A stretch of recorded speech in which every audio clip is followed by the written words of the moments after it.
Hi, I'm Courtney Petrowski, Outreach Coordinator at Wareham Community Television. As you may know, WCTV is your source for live coverage of town meetings, Board of Selectmen meetings, and other municipal meetings, as well as local parades, gateman games, and school sporting events. What you may not know is WCTV is also home to a wide variety of locally produced original programming made by your Wareham neighbors. From morning talk shows to live music events to health and wellness programs, WCTV can help you put your ideas on television. Hey folks, my name is Bruce Gannon. I moved to Wareham back in the summer of 2009, and in the fall of 2009 was introduced to the wonderful world of WCTV. I came to Wareham in 2003, and I couldn't wait for this station to open up. My name is Linnell Butterfield. I live in Wareham and have for the past 12 years. I've been involved with Wareham Community Television since they moved to this building about 3 years. My name is Mike Dunphy. I'm 24 years old. I've lived in Wareham my whole life. I'm Patty Rumney, and I host Your Daily Gumbo. I'm a volunteer, I'm a member, and I view myself as an independent producer. I decided to do something a little different and launched Field of Music, which is a live music show. I produce, direct, edit, shoot, work sound on a TV show that we have called At the Hub. I'm just looking to make music and to also incorporate the music with that visual, which I think people are looking to see. Bringing out the positives in Wareham rather than focusing on negatives. That's my goal. So I have a couple of things: history, technology, and being informed, and an educational mission. We do this live show and because I wanted the bands to be able to have an audience. I've gotten people on the show who are in various boards and commissions in the town to explain to us what they do. What are their purposes? Because I think most people don't really know. I'm working on a program called I Wonder Where the Yellow Went, which is a story of Wareham's sewer system. We have the show on Wednesday nights and it's great. We have live acts from around southeastern Massachusetts and Rhode Island. We have some interesting guests. We've had animal chiropractors, acupuncturists, human chiropractors, an equine-assisted therapist, belly dancers. Oh, no, I haven't had no formal training. Nothing on a real professional level. No formal background. Nothing. That's one of the beauties of working as a volunteer at a place like WCTV. You don't need a lot of experience or any experience at all to come down and learn how to do what we do here. The expertise was here, and it's willing expertise. I just think it's fun. Why do I keep doing it? It's a lot of fun. I'm really enjoying my time here. Keep watching. For more information on these shows and the full program lineup for each of our stations and internet stream, visit us at www.warahamtv.org. And don't just watch TV, make it. Thank you for watching WCTV.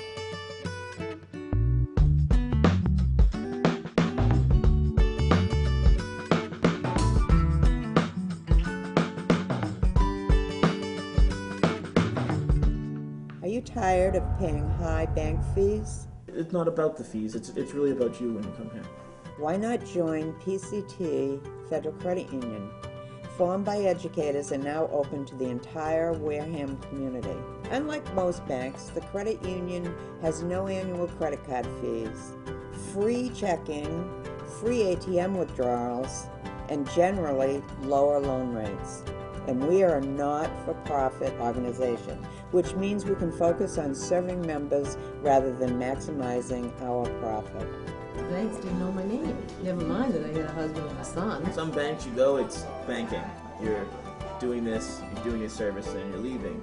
Here, it's just friendly. The people are what makes the big difference. Join the credit union family at Plymouth County Teachers Federal Credit Union.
Section 1, Section 153, 53. Section 153, Section 2, 49. Section 249, Section 3, 123. Section 3, 123, Section 4, 74, 74. 74. And just checking with the overflow, Joe, just to be certain, we do not have any registered voters down there, is that correct? At this time, we do not have any registered voters down here. Thank you.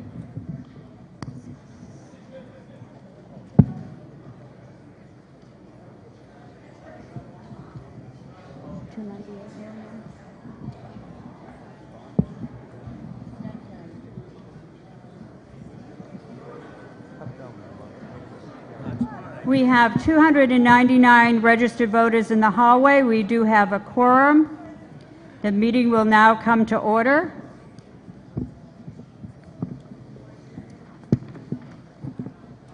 Last night I went over the rules for town meeting. I am not going to repeat all of them again this evening, just the important ones. I want to remind you that the agenda before us is what is in the warrant. The motions are on the screen, and that's what we will be voting on. Whenever there is a required 2/3 vote, the vote may be declared by the moderator without a count and recorded as such by the clerk upon such declaration, provided, however, that if 7 or more voting members of town meeting doubt the vote, a count vote shall be taken. I want to remind you that town meeting does not come to an end until all agenda items on the warrant have been decided and acted upon. I will first ask for a motion, and then I will ask for a second, and then we will go to the proponent. The proponent will have 5 minutes to speak, and then I will ask for the vote from the Board of Selectmen and the vote and recommendation from the FinCom, and then it will be open to debate. If you wish to speak to an article, you must come to the microphone and state your name. And I want to once again remind you to please keep your remarks specifically to the motion that is before us.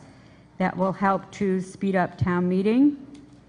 Now, no one should be speaking unless the moderator recognizes you, and that means that there should be almost silence in this hall because the only one I'm recognizing are the people at the microphones.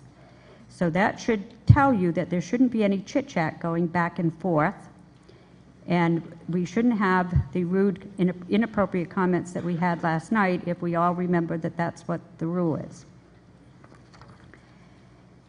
Any person who persists in disorderly conduct will be warned by the moderator, and I do have a right to have them removed. Now, last night we took a vote that presenters of articles have 5 minutes to speak and all others will have 2 minutes.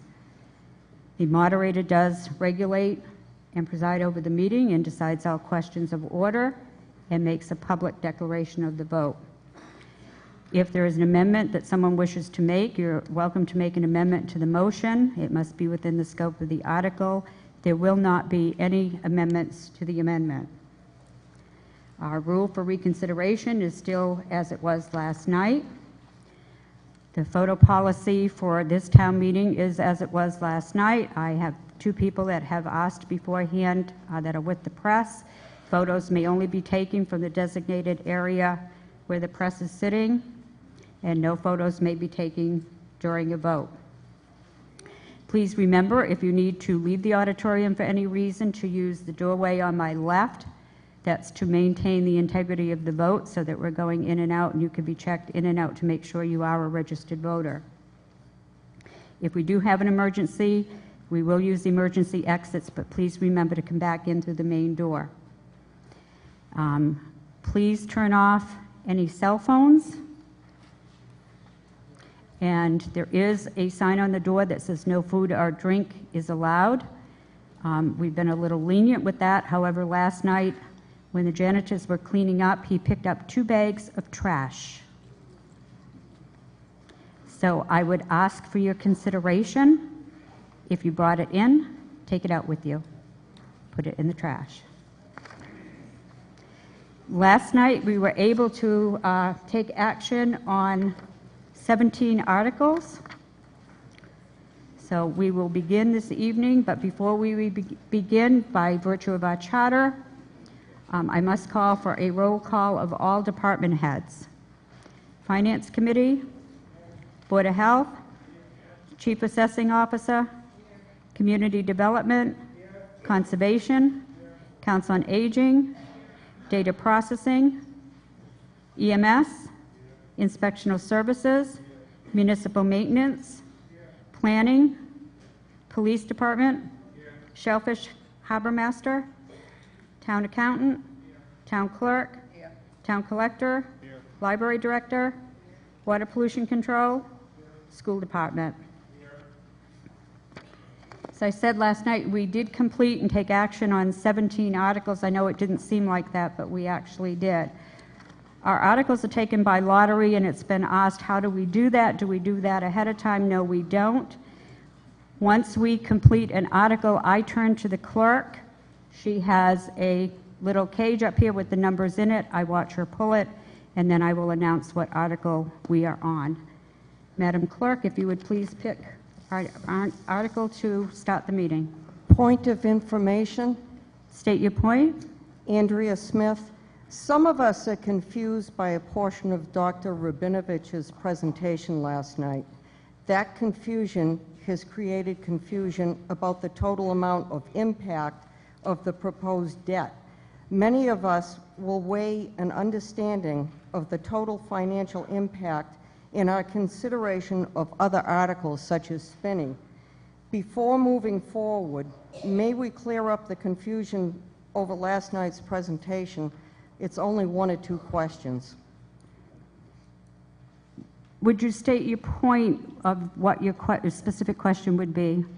I have basically 2 questions. First of all, one about the $575 debt exclusion for the feasibility study. The second one is to request, after the first one is answered, to request that somebody independent of the school committee who is a town official give us a per $1,000 of evaluation cost so that each one of us can individually figure how we would be impacted if all of the debt exclusions plus the override were passed. As it is, we have an estimate based upon a median house, and if we had a per $1,000 of evaluation, each one of us could figure out exactly how we would be impacted.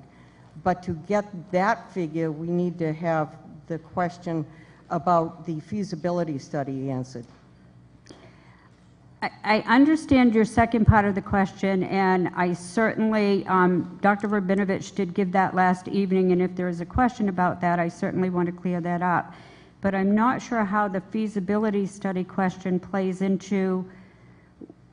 the feasibility... I mean, it all comes within the same question that he explained, right, that overall those projects, and he gave a total. I can ask Dr. Rabinovich if he would like to just very briefly explain how those questions would impact. Is that what you're looking for? What I'm looking for is the actual amount that we would be paying towards the feasibility study. I'm confused because we are borrowing, if we pass it, $575,000. But the state reimbursement will not come through until after the feasibility study is completed.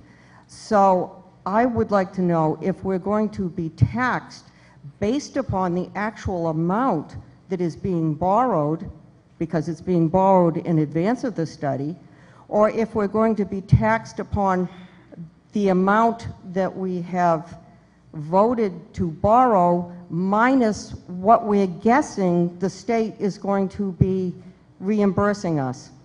And if you can get the actual figure for what the $575,000 feasibility study will be costing, and that can be factored in with the other actual figures that he gave for the other debt exclusions and for the override, then we would be able to get an accurate per $1,000 cost. Okay. Do you follow me? I do follow you. We are not on, I think what we can do is when we get to those articles, that Dr. Rabinovich will have those slides back up, and he would be able to address it at that time. Well, the only thing is, the feasibility study is just one, and the article is going to be taken in all kinds of scattered order, so that discussing the total for, say, school buses, we can't have a total for what the entire cost is going to be in our mind, nor can we have, if we haven't discussed the feasibility, nor can we if we're discussing the Spinney and the potential cost of Spinney, and we want to weigh in how we're going to be impacted by the cost of passing all of the debt exclusions plus the override. We won't be able to do that if we don't have that figure. Okay. I would ask if Dr. Rabinovich would be willing to just address that specific, what the cost of the 5, if this body chose to act on those, what the impact, overall impact would be, and keep it to the brief reply to that specific question. And may I stay near the microphone in case I need to ask him? Well, I think you've asked your question, and I think he can answer it. Like I said, we're not on those articles, and I'm sure that he will be giving further explanations, and you can ask at that time. Dr. Rabinovich? May we have, after he answers that, the cost per 1,000? I believe he'll try to give you that. I believe that was in this slide. Okay, first of all, on the feasibility study, that was $575,000. What was calculated was 40% of that is what we would be paying off, because 60% of it would be reimbursed by the Mass School Building Authority. As far as building, I may ask Mr. Foster to speak on this, but the normal, when we've dealt with the Mass School Building Authority, you only take the loan on what you need. So if the first part of it, let's say, is $100,000, that is all that is bonded at that particular time. Once that is, the work is done and we have a bill for it, we can then submit for reimbursement for 60% of that, and then go out if we need more money. So during the project, we are getting reimbursed and borrowing at the same time. The maximum amount of the borrowing should be 40% of that $575,000 to do that project. John can give us the per cost per 1,000 on the tax rate if you would ask him. Mr. Foster, would you care to answer that? I'll try to answer the question. The $575,000 amount, it depends what I need to do to borrow this money. Right now we're contemplating a 5-year term on these loans. $575,000 divided by the town's total valuation of $3,368,858,000. You can't hear you. Can't hear that. You need to speak real close to the microphone. Okay. Can you hear me better? Okay. If you take the $575,000 and divide it by the town's total valuation of $3,368,858,000, it would give you a tax rate, if this were to be paid off in 1 year, that $575,000 would be 17 cents, a 17-cent increase on the tax rate.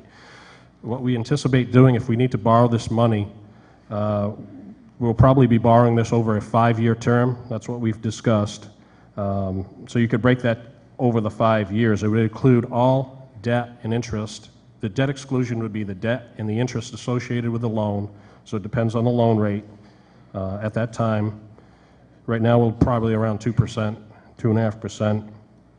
And as that money comes in from the MSBA, we need to apply that as it comes back in. It's how we handle the middle school loan. As the money came back in, as we received the reimbursement, it was applied toward that loan.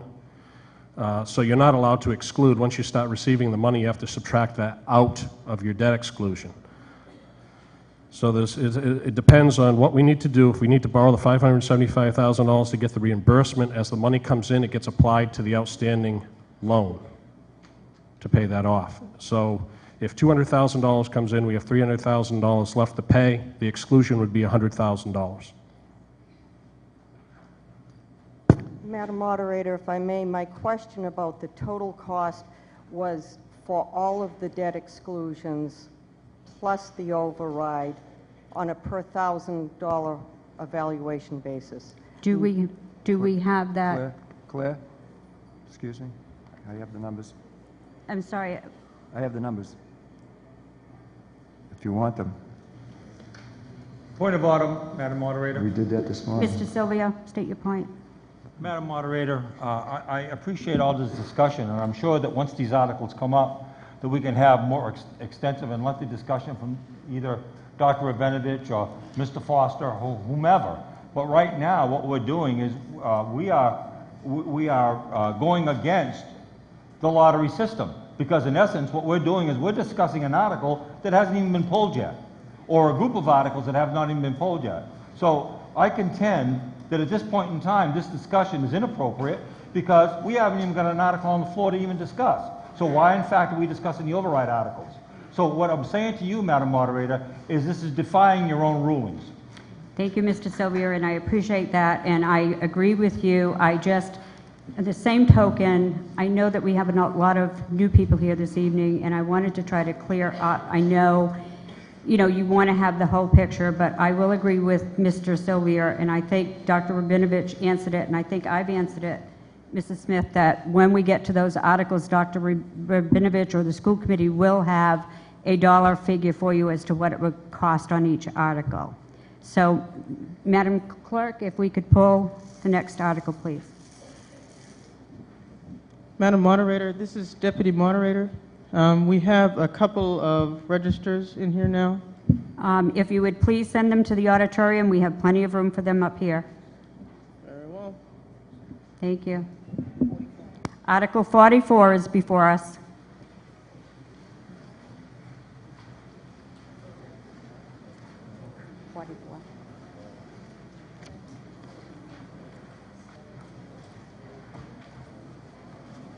Okay, Article 44 is regards an article dealing with nitrogen. Now, this has come before us before, and as moderator, even though I have gotten an opinion from ethics that I do not need to step aside, morally, because I have a husband who is in the septic business, I felt the necessity that I should not participate in the discussion of this article. And because I did that previously, I am going to do that again. So I'm going to ask the deputy moderator to come up and take this article, and I will go down to the overflow. Mr. Ashley, if you please would come and take Article 44, please.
Good evening, everybody.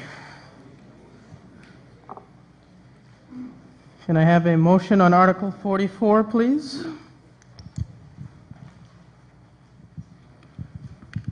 Article 44.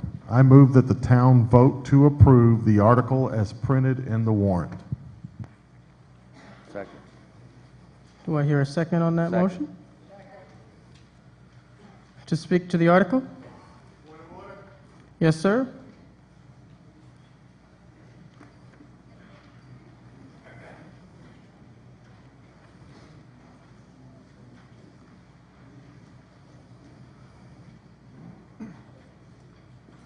Dan Bezinet, Precinct 4. There weren't enough warrants for everybody in the hall last night. There were none out there this evening. Is there any way that we can post that up on the screen? Can I have a tech person answer that question?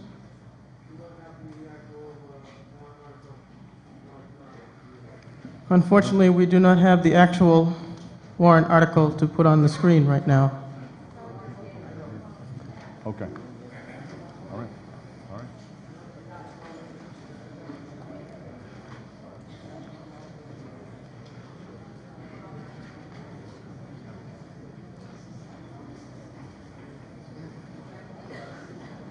That in mind, can I have the vote of the Board of Selectmen? Yes, we did have a motion and a second.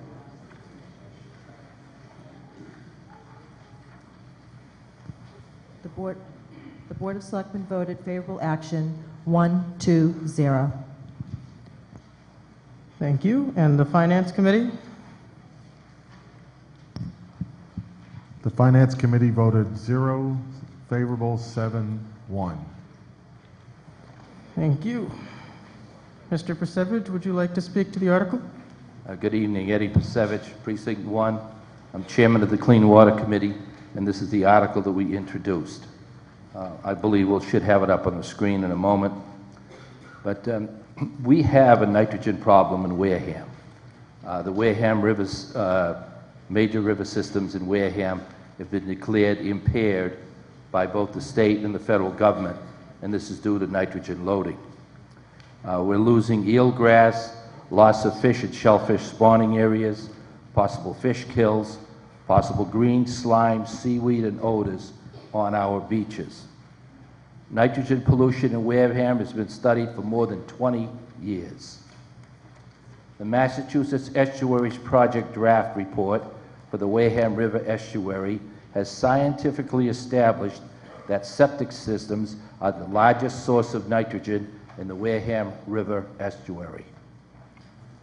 The state of Massachusetts recognizes 2 ways of reducing nitrogen from septic systems: sewering and nitrogen-reducing septic systems. There are no others. The planned sewering in the town of Wareham, when completed, will not be enough to achieve the proposed nitrogen pollution goals in the TMDL. That's the total maximum daily load of nitrogen for the Wareham River estuary. Title V has minimal effect on reducing nitrogen loading. This proposed bylaw has never been before the Wareham Town Meeting. I'll repeat that. Contrary to what the warrant says, this proposed bylaw has never been before the Wareham Town Meeting. The proposed bylaw removes 2/3 of the nitrogen loading from new construction septic systems. This does not include failed systems. It does not include additions or increased septic flow. The proposed bylaw uses a nitrogen discharge standard of 12 parts per million, the same standard which is currently being used in certain areas by the town of Falmouth. Limiting nitrogen loading from new construction. Without this bylaw, new construction would make our nitrogen pollution problem worse, requiring more homes to be sewered. This bylaw is fully supported by the Buzzards Bay Coalition. The Board of Health has been working on a similar regulation for over 18 months and has not achieved any success. Implementing this bylaw ensures that any changes to the bylaw must be approved by town meeting. It was previously mentioned at a meeting I attended with the Board of Health that it was a good idea to sewer the whole town. A great idea, except for one problem. A new treatment plant will cost $55+ million. Then add individual betterments to that cost. I have no idea how the residents of Wareham would pay this huge debt. The cost of implementation of this bylaw, zero cost to the current residents of Wareham. Zero. It will cost anyone sitting in this room nothing. The fairness issue. Every new residential Title V septic system installed negates the gains in nitrogen removal we have achieved through sewering. In other words, a resident who spent approximately $20,000 on sewer wasted that money because the nitrogen removed by the sewering was added back to the water by new construction. The residents of Wareham are subsidizing the developers in Wareham. The developers put in a Title V and leave it up to us to clean up their nitrogen loading by paying for sewing of additional homes. The implementation of this bylaw will not cost the residents of Wareham a dime. I repeat that, it will not cost you a dime. It will also ensure that everyone is paying their fair share to resolve the nitrogen pollution problems in Wareham. Everyone paying the fair share to clean up this nitrogen pollution. I urge you to vote in favor of this bylaw. Thank you. Now that we have had the Board of Selectmen's vote and the Finance Committee vote, we have placed the printed article that was in your warrant on the screen. The motion was as printed in the warrant. I will now open for debate. Speaker to my left. Yeah, I'm speaking as a citizen, Frank D. Felice. I'm also the chairman of the Board of Health. There's some fallacies that have been brought forth to you just now. I want to start off with one of them, is about the town of Falmouth. I have talked to the Board of Health in Falmouth a number of times. There is no bylaw given by the Board of Health in Falmouth that touches anything on the nitrogen reducing. That bylaw is with the planning board. I called the planning board and I talked to the planner.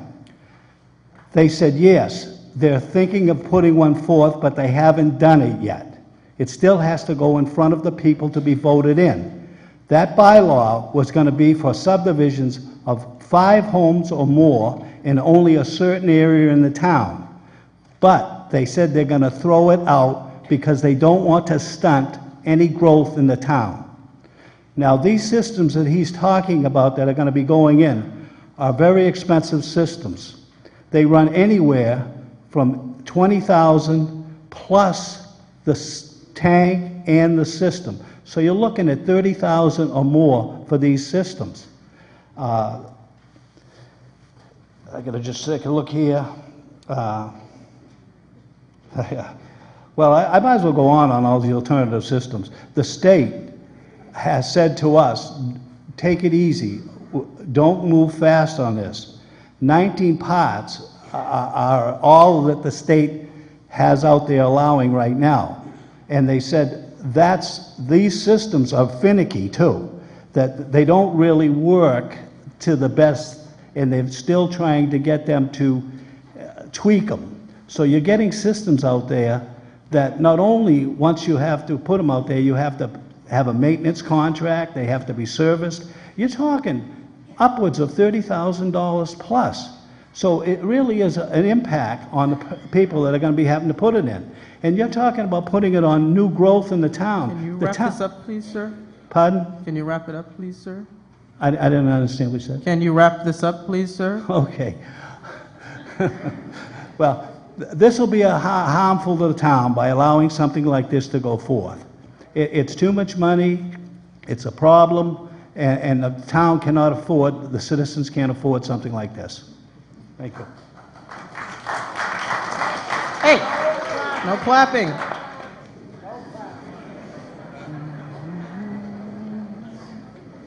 Speaker on my right, as I was. Speaker on my left.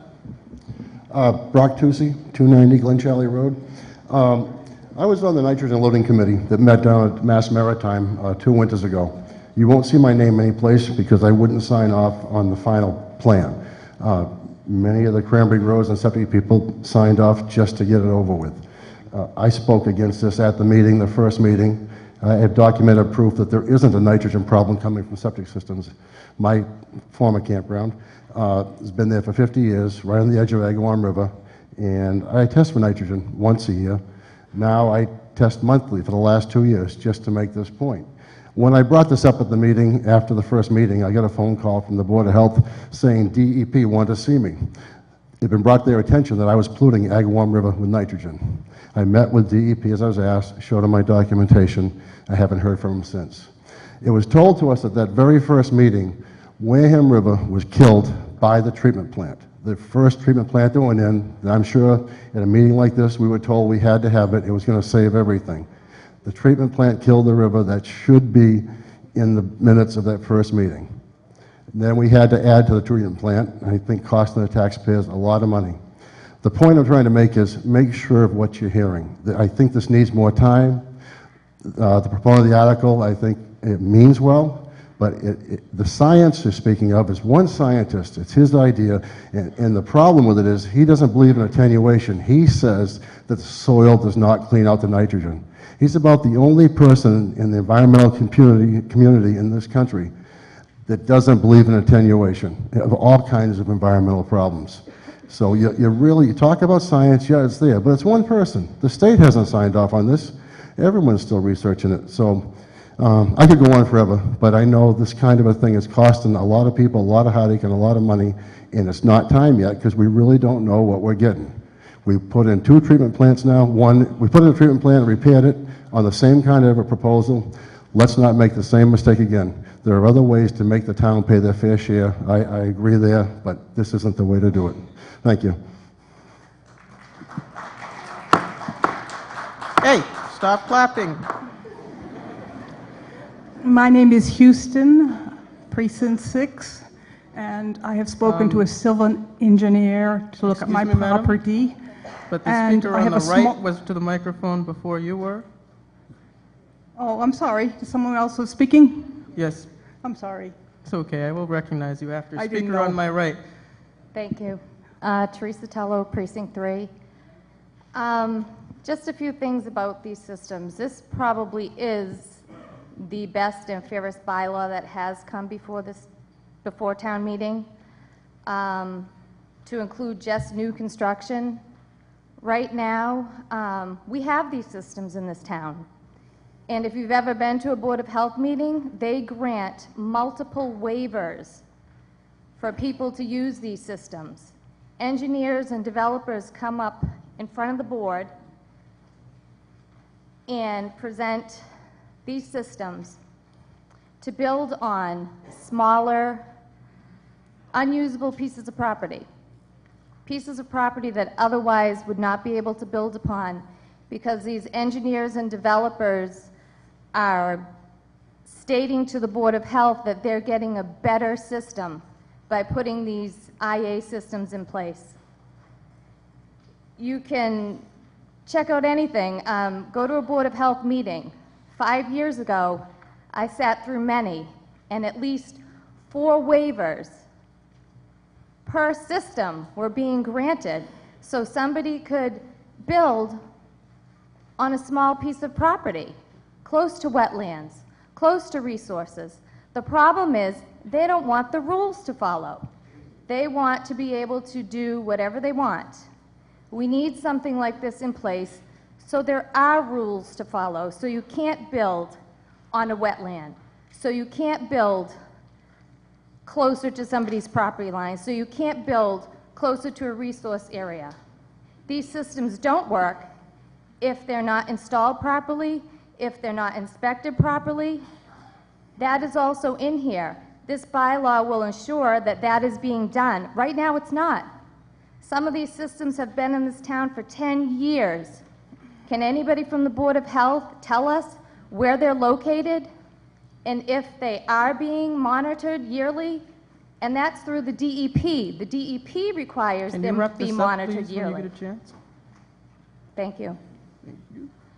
Thank you for your patience. Speaker on my left.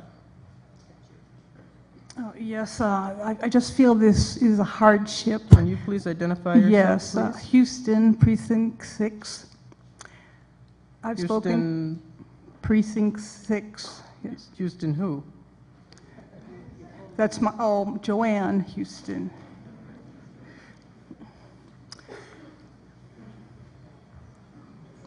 I have a small cottage, an old cottage that I've maintained on an acre of land.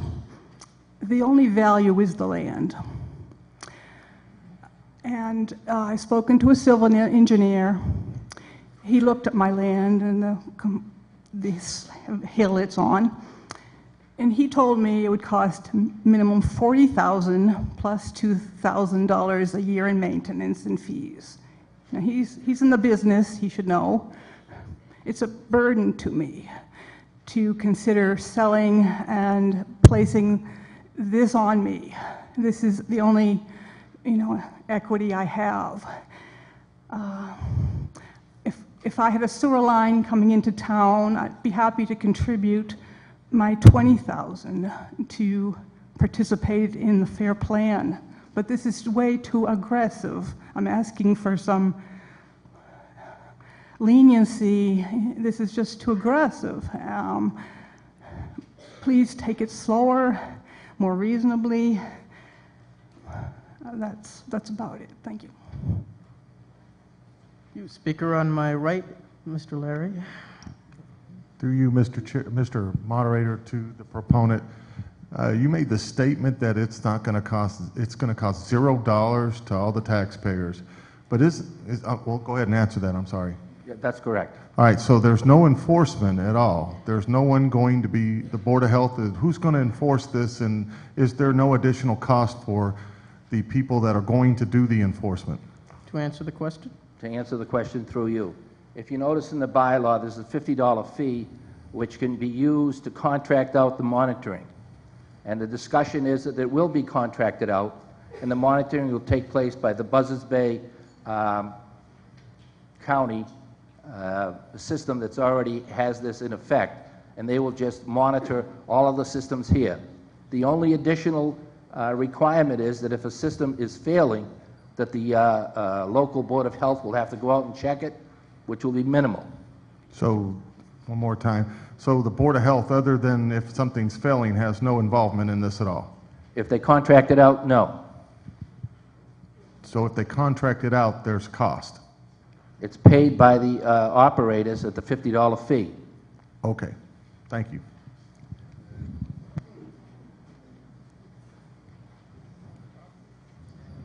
Speaker on my left. He doesn't have any more time. That's why I recognized you. If he would like to ask the body for more time, he may. Well, I'd like to answer some of the questions that have been brought up by the speaker and the previous speaker. So, yeah, I would like to have a couple minutes to answer some of the questions that were brought forth that I don't believe they definitely need answers to. All in favor of giving Mr. Felice more time, please say aye. Aye. All those opposed, please say nay. Motion carries. Now, you have more time. Now, are you saying that the Board of Health is going to have nothing to do with these alternative systems? No. I said the monitoring of the systems would be the ability to contract it out, and that's in the bylaw. Well, who's going to make sure that it gets done properly? Who's going to make sure that the maintenance contracts are looked over and they get properly checked out? When the permit is, through you, Mr. Moderator, When the permit is issued, all of that has to be reviewed by the Board of Health. Yeah, I'm talking about when the system goes to work, when it's out there. It absolutely is taken over by the Board of Health, no question about it, period. The Board of Health will have to run this system, and that's going to cost money. And we're going to have another person put on if these start to be getting too many, because it's going to be a contract that it has to be looked into, and the Board of Health will have to take a look at it. Now, the previous speaker, the lady, I don't know who, was talking about we got these alternative systems and they're everywhere out there. Well, if they're all the way out there now, why are we don't know where they're at, why do we want to put more out there? You know, it just doesn't make any sense if that's what she's saying. And I don't know anywhere where we're allowing these systems to go on small lots. Not since I've been there, or the members that are on there right now.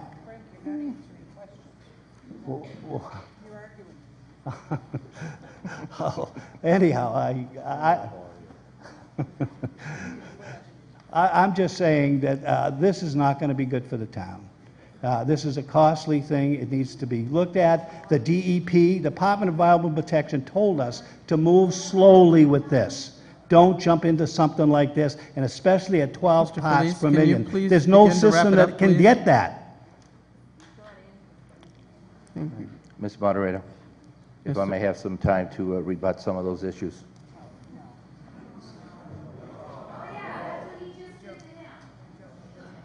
He has no time. All in favor of giving Mr. Pasevich 1 minute more time, please say aye. Aye. All opposed, please say nay. Motion fails. Speaker on my left. Yeah, hi, my name is Mark from Precinct 6.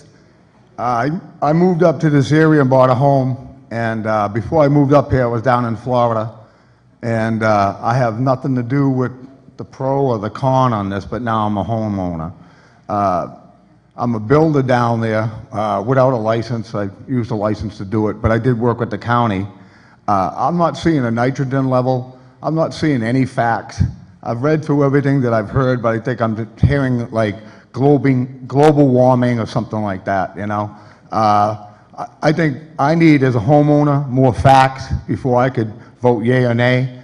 But right now, you know, I'm befuddled. And this lady Joanne back here, and anybody like this lady Joanne back there that doesn't have any money and need to redo their system and then have it redone. Can we not talk about individual people? Pardon me? Can we not talk about individual people? You don't want me to talk about Joanne? No. I'm old and deaf, but he said, don't talk about Joanne. Okay, I won't. But anyway, that's my basic point without taking up too much time. Thanks.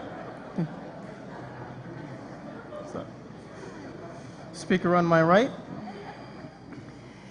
Thank you, Sandy Slavin, Precinct 3. I have a couple questions and then I have a comment. Under new construction, a construction of a new building for which an occupancy permit is required, can that be defined for me? Is that just a home? Is it an apartment? I'd like to have that answered, please, if that can be defined for me. To answer the question, anybody? To answer the question through you, Mr. Moderator, new construction would be just that, a new building. It would not include expansions because you don't need an occupancy permit for an expansion or an addition.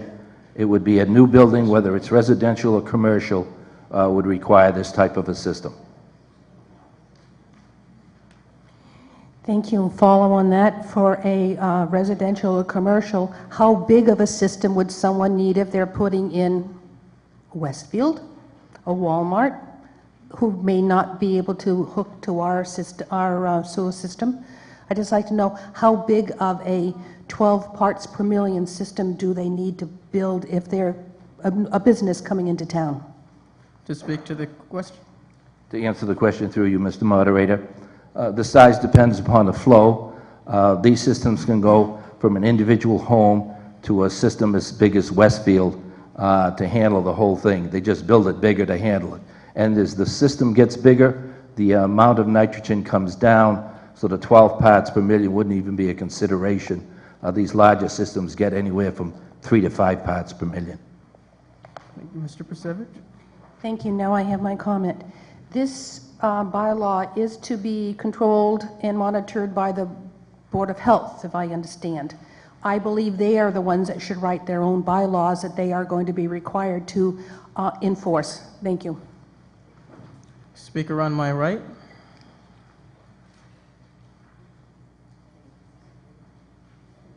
Yes, it is you. I'm sorry. Thank you, Mr. Moderator. Ladies and gentlemen, we've been discussing Can you please bylaws. identify yourself for the record? Jane Donahue, I apologize. Ladies and gentlemen, we've been talking about this type of keep your water clean issue for at least 7 years now. We've moderated it. We've come to changed it around. It either hasn't been enough, it's been too much. This is just restricted to new construction. Now, I would think that based on some of what we've been talking about in the last several years, that we may not be all that interested in having a whole lot of brand new houses in our community. Look around where you live. Look at all the houses that are being constructed. Look at the crowding. What does that do for the rest of our town? It costs us $1.75 for every dollar that we get in revenue for every new home because of the expenses that it creates by bringing more children into the school system, bringing more police services and those kinds of things. We've talked about this before. Clean water is something that's going to be here for all the ages. There are a lot of people here tonight who haven't heard some of these arguments before. I really beg you to think about this with an open mind. This is not going to impact your house that you live in. It's for new construction. It was designed this way because of some of the objections that there were to these bylaws in the past. I sat through 4 years of differing scientific studies. I don't need to sit through 4 years of different scientific studies. Go to the beach in your neighborhood. Put your feet in the muck. See if it looks a little bit better now than it did before. See if it smells so bad in August as it used to smell. We're starting to get our waterways back. We have a lot more impact in our waterways because we are downstream. And people say, oh, wait till the people upstream do something about it. Why should we have to pay for it? Well, because we're the ones who live on the water. And that's why we live here, and we love it, and we'd like to see it preserved for our children. Earth Day just passed. I know a lot of you probably saw some of the Earth Day things on TV. Think about our future. Thank you. Speaker on my left. Thank you, Mr. Moderator. Bill Heaney, Precinct 1. I move the question. We have a motion to move the question, and we have a second. It requires a 2/3 vote. All in favor, please say aye. Aye. All opposed, please say nay. Nay. The question is moved. We will now have a vote on Article 44, as printed in your warrant and was posted on the screen a few minutes ago. It requires a majority vote. All in favor, please say aye. Aye. All opposed, please say nay. No. The motion fails. Do you have 7 people to rise with you? Tellers, please take your positions.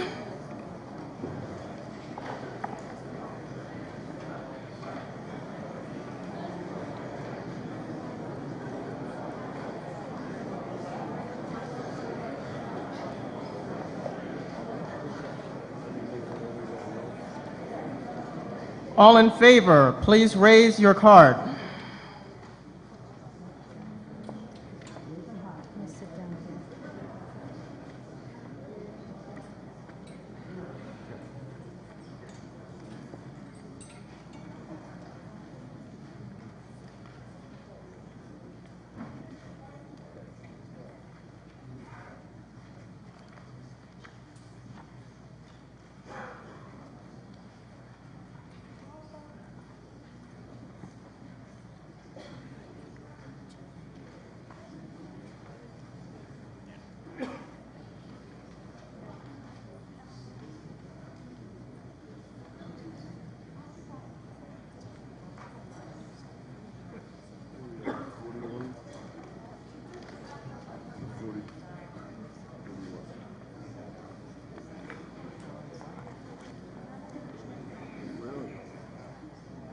Have the tellers completed their count?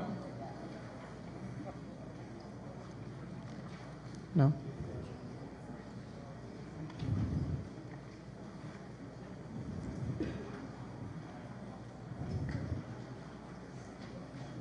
Can I have section 1, please? Section 1, 21. 21. Section 2. 28. 28.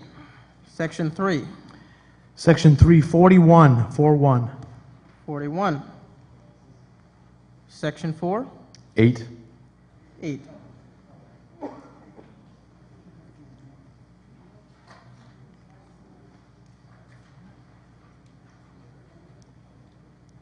That's all the sections, right?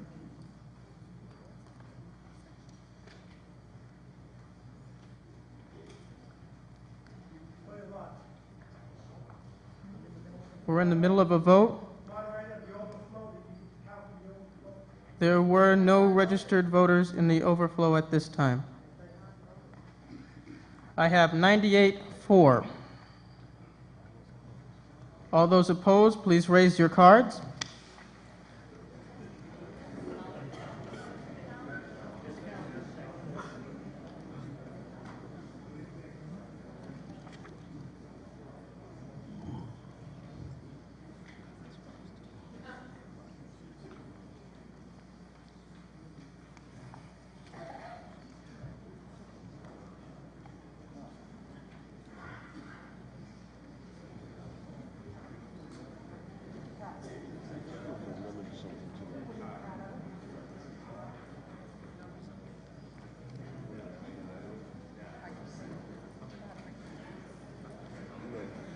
Just a reminder to the tellers, do not count blue cards. Our color tonight is pink.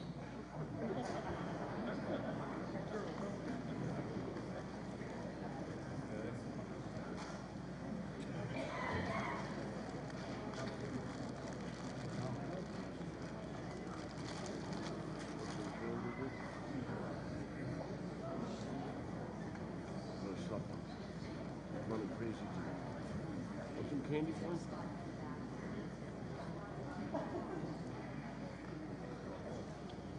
I like fireballs. Frank, I have some Swedish fish if you want.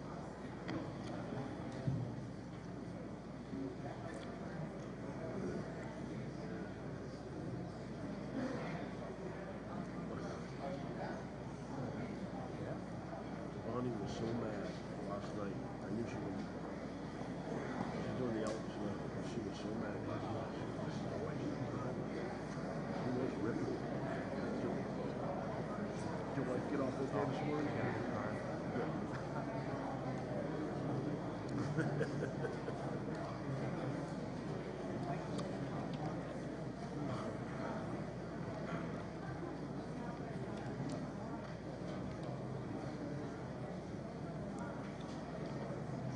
Can I have section 1, please? Section 1, 51, 51. Section 2. 42. 42. Section 3. Section 3, 115. Section 4. 85, 85.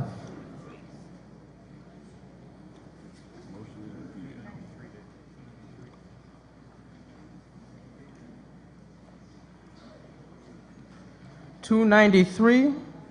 It is defeated by a two-third count vote. Mr. Moderator, point of order. State your point. A motion to reconsider, please. State your grounds. My grounds is a lot of people believe at the end of the night and somebody will bring this back. So we'd like whoever denied this, I urge you to accept the motion and we not to consider it, because if you leave, they will reopen it when you leave, and then they'll pass it when you go home. I'm sorry, sir, but it cannot be reconsidered unless there was felonious action taken, if there was legal problems, or... Explain it. What's the legal, explain, I don't understand. Of course I have the right to reconsider. No, if The rules are it can be taken in the first night of town meeting, and that it has to be if informed action was taken, if it violated a problem, had a legal problem, or other valid ground for why we would need to reconsider it. Can you ask Tom? Point of information, please. Point of order. Point of order.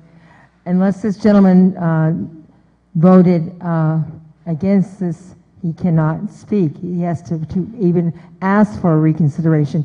He has to be in the outcome, which was against. He has to have voted in that favor. Could you check that, moderator, please? He did vote.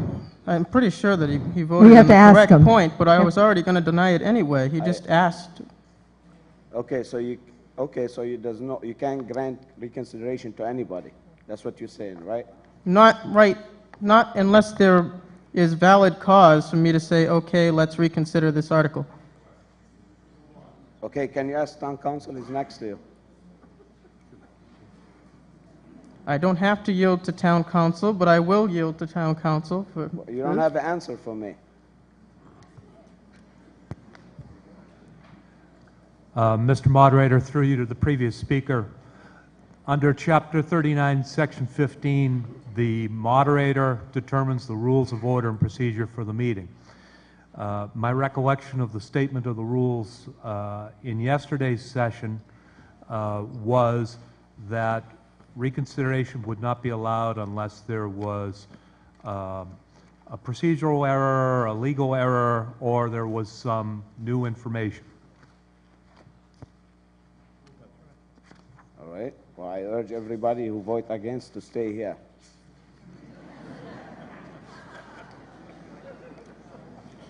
There is no vote. I'll now recess until Madam Smith can get down the hallway for our next article.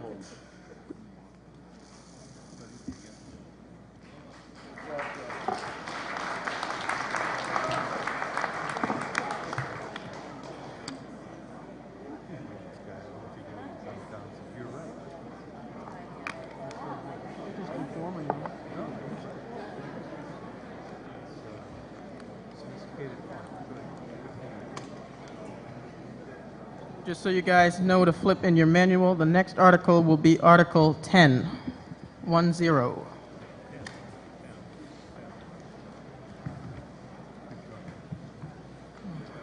Mr. McDonald, you're up. Oh. Why did you step out of it? Oh, okay. You still want freedom. I think we have a height problem here. Thank you, ladies and gentlemen. Just to be clear, we did have one voter in the overflow room who didn't realize that she needed to be in here if she wanted to vote.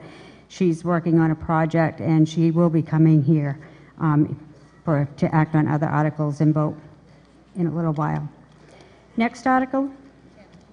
Article number 10.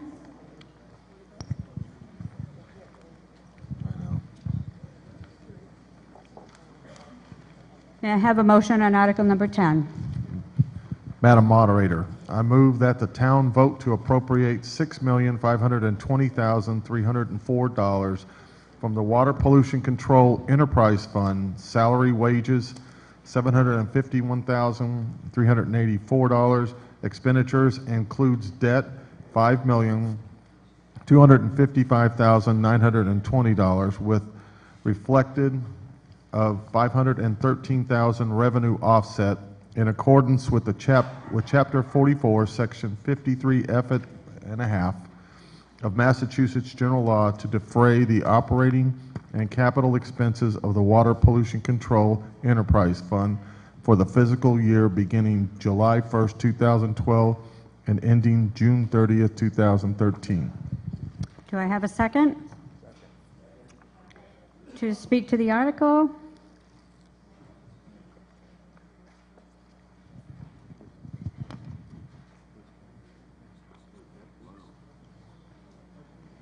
Do you want to take it?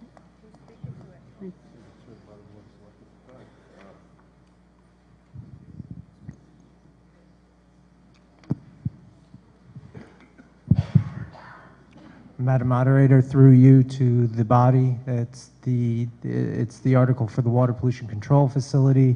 You'll see this year that that there is a $513,000 revenue offset. This is the first year that you will see it represented as that.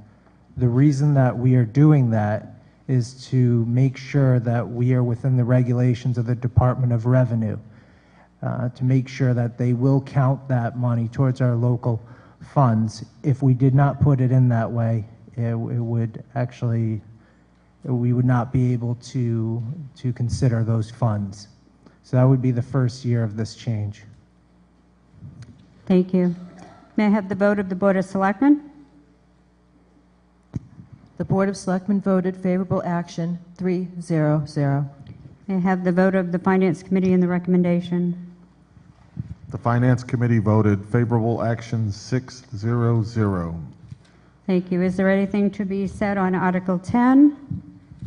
Seeing no one standing, we will now take a vote on Article 10. It requires a majority vote. We are voting to move to appropriate $6,520,304 from the Water Pollution Control Enterprise Fund, including salary and wages of $751,384, expenditures including debt of $5,255,920, with a reflected $513,000 revenue offset. All those in favor, please say aye. Aye. All those opposed? The motion carries by unanimous. Madam Clerk. Article 20.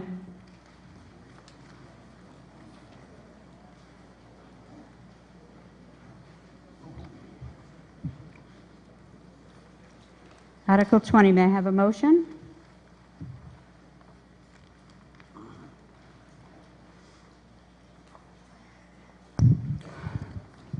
Madam Moderator, I move that $341,000 is appropriated for funding the purchase of instructional materials for use in Wareham public school classrooms, including but not limited to textbooks and technology, and including the payment of all costs incidental or related thereto, that to meet this appropriation, the Treasurer, with the approval of the Board of Selectmen, is authorized to borrow $341,000 under General Law, Chapter 44, Section 7(9), 728, and 729, or any other enabling authority that the Board of Selectmen is authorized to contract for and expend any federal or state aid available for the project, and that the Board of Selectmen is authorized to take any other action necessary or convenient to carry out this project, provided, however, that this vote shall not take effect until the town votes to exempt from the limitation on total taxes imposed by General Ledger Chapter 59, Section 21C, Proposition 2.5, amounts required to pay the principal of and interest on the borrowing authorized by the vote. Do I have a second? I have a second. To speak to the article? Am I right? Madam Moderator, the reason that this is necessary in order to reduce our budget, as we were asked to do by the Finance Committee, we took out all textbooks and technology and put them into this debt exclusion. And this is for $260,000 for textbooks and $81,000 for technology. The textbooks are required by the new Mass Core, and we have to replace the textbooks in the math department at the high school and literacy at the elementary school. And in order to have computers available to our elementary school teachers so that they can participate on Power School, so that elementary parents can have access to assignments online, we need to replace computers at the elementary for the teachers. And that's why we are before you today for this sum of money, and this is the only way that we will be able to get these materials is through this method. Thank you. May I have a vote of the Board of Selectmen? The Board of Selectmen voted favorable action, 0-3-0. May I have a vote and recommendation of the Finance Committee? The vote of the Finance Committee was 4-3-0. Thank you. Before we get into debate, I just want to make very clear, because I think there is a bit of confusion when it comes to these articles that are before you. Just so that you understand that the only people who can put this before the voters on a town ballot are the Board of Selectmen. We are not here tonight. We don't have the authority to either vote in favor or not in favor of putting this on the ballot. That only can be done by the Board of Selectmen. What this article is, it is a contingency giving the town treasurer authorization to borrow if the selectmen decide that they would like to move forward and put this question on the ballot. And if the voters go out and take a vote and approve it, then there has to be a mechanism by which the town can fund that. So our job here tonight is only to authorize the treasurer and give him permission that should this go to the ballot and pass, he would have authorization to borrow. So when we talk about this evening, this is what we're debating. Are we willing to give the treasurer the authorization contingent on a ballot question? So that's what's before us this evening. On my right? Eddie Pasevich, Precinct 1. Madam Moderator, as you said, confusion, and I'm trying to understand this, and if I've got it wrong, please let me know. But the current budget for this, what we're voting on now, is $250,000 less than the previous budget, I believe. And if you take that $250,000 that was cut out of the budget, plus add in the 7.1% increase, that's what all of these articles equal to as far as the 2.5% override and the 4 debt exclusions. Correct. No? No. Mr. Rabinovich, to answer that question.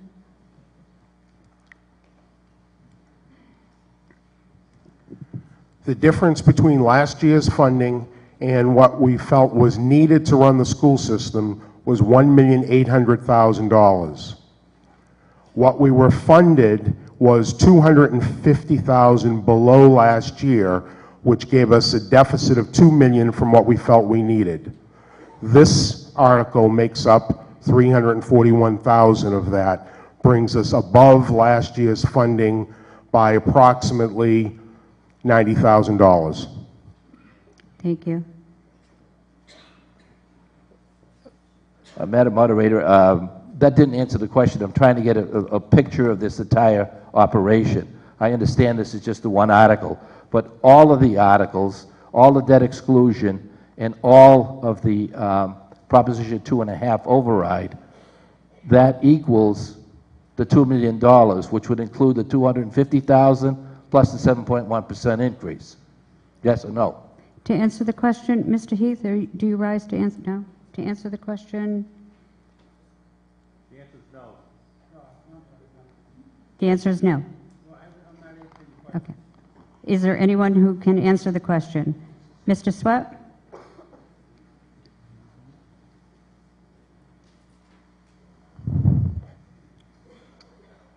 As the superintendent said, we started about 1.8 million above, sorry, Jeff Sweat, Cremisa Road, District 1. We started about 1.8 million. Then we went 250,000 below. There are three of the debt exclusions are unrelated to the operating budget. That's the first and most important thing to understand when you're doing the numbers in your head. The bus replacement debt exclusion, the Minot Forest feasibility study debt exclusion, those two have nothing to do with the operating budget. The override of $780,000 is part of the operating budget, and this textbook and technology is part of the operating budget, and the other debt exclusion for the high school roof is also not part of the operating budget. So think of it this way. There are two things to consider that would replace $1.8 million worth of operating budget that we didn't get funded. One thing is $780,000 worth of an override, and this is the second thing, $341,000. The two combined make up about half of what we were hoping to get. I hope that makes sense. If it doesn't, I'll be glad to keep answering questions. Thank Does that you. work, Ed? It doesn't answer your question?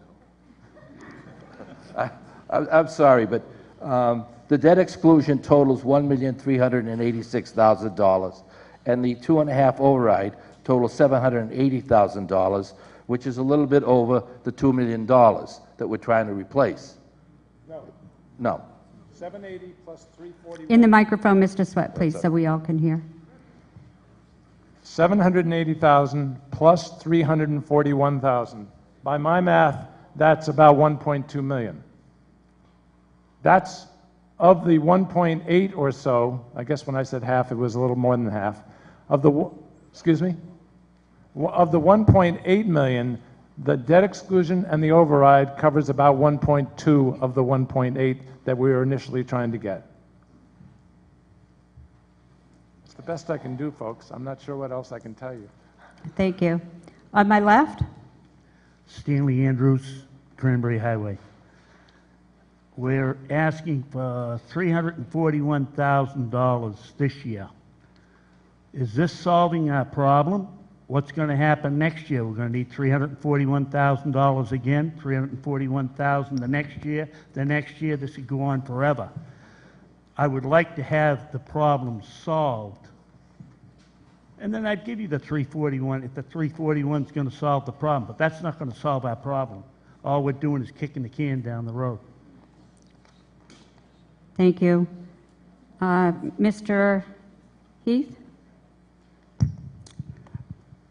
First, let me address the educational materials, if I may, because I had a little input to this as well.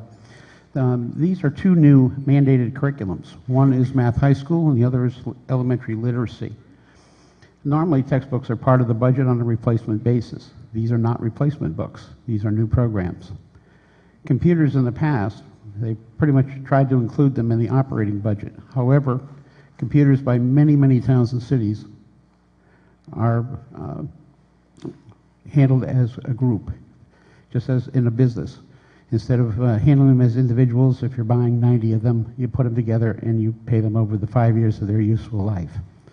A question was asked earlier as to the per thousand assessment, how much this equates to. The the $4.64 on this annual cost on assessment of $230,000 is approximately 2 cents per thousand. Thank you. On my left? Madam Moderator, ladies and gentlemen, Cliff Sylvia, Precinct 1, member of your... Can you come a little closer to the microphone, please? Thank you. Cliff Sylvia, Precinct 1, member of the Wareham School Committee. Ladies and gentlemen, I think that we can get really carried away in the detail. And I know that the devil's in the detail, but, you know, basically what the school committee is proposing is that we, town meeting, hopefully send a message to the Board of Selectmen to put this article on the ballot so that the people in town can voice their opinion on whether or not they feel that this has validity. It's no more complicated than that. Yes, there will be people in this room that say, well, maybe we don't need the $341,000. But the reality is, and I don't think there's anyone in this room that can debate this, the reality is that we are now reaping the benefits of minimum school spending on below minimum school spending for years. We are now reaping the benefit. We have our backs up against the wall because discretionary spending in the school department budget is almost non-existent. It's almost all of it going to fixed costs and salaries and benefits. So, ladies and gentlemen, I thought that Mr. Heath of the Finance Committee put it beautifully in his opening statement. At this town meeting, the can we kick is now a tangible item, the education of our kids. All we're asking, Ladies and gentlemen, please hold your applause. all we're asking is a mandate from this group assembled here tonight to put these articles forward on the ballot. 20 seconds. Ladies and gentlemen, I urge you to support this. This, in this particular article, Article 20, is another prime example of a non-funded mandate. The mandates come down from Boston, and we do not have the ability to pay for these mandates. There is nothing sneaky here. There is nothing that is deceitful. It is open and above boards. We have to replace used textbooks, textbooks that we don't even have in some classes. I know for a fact that we have social studies classes at the high school that don't even have books. Time, Mr. Cilio. Thank you, Madam Moderator. Ladies and gentlemen, I ask you please support these override articles so that we can get it on the ballot and let the voting public determine whether they have merit or not. Thank you. On my left. And ladies and gentlemen, if I might ask that we only have 2 at a microphone, and that's to keep the aisles from becoming blocked for fire reasons. On my left.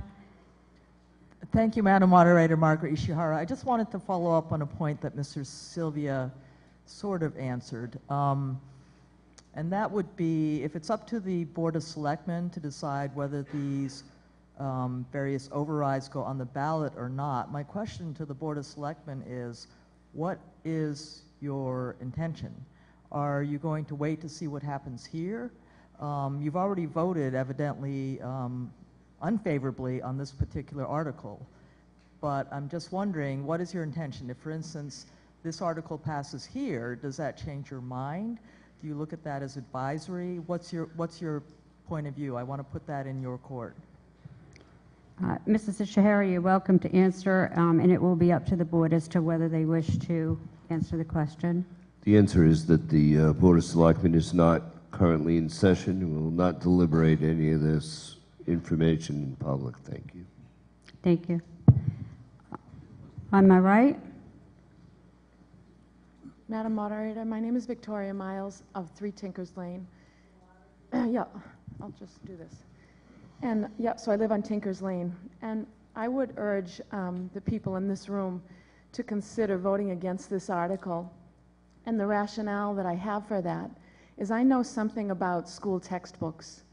And I know that very often what happens to school textbooks is they end up in storage bins collecting mold and dust. And I know this firsthand. And if you ask any teacher that you're acquainted with, what happens to your textbooks when the school decides not to use them anymore? That's exactly what happens.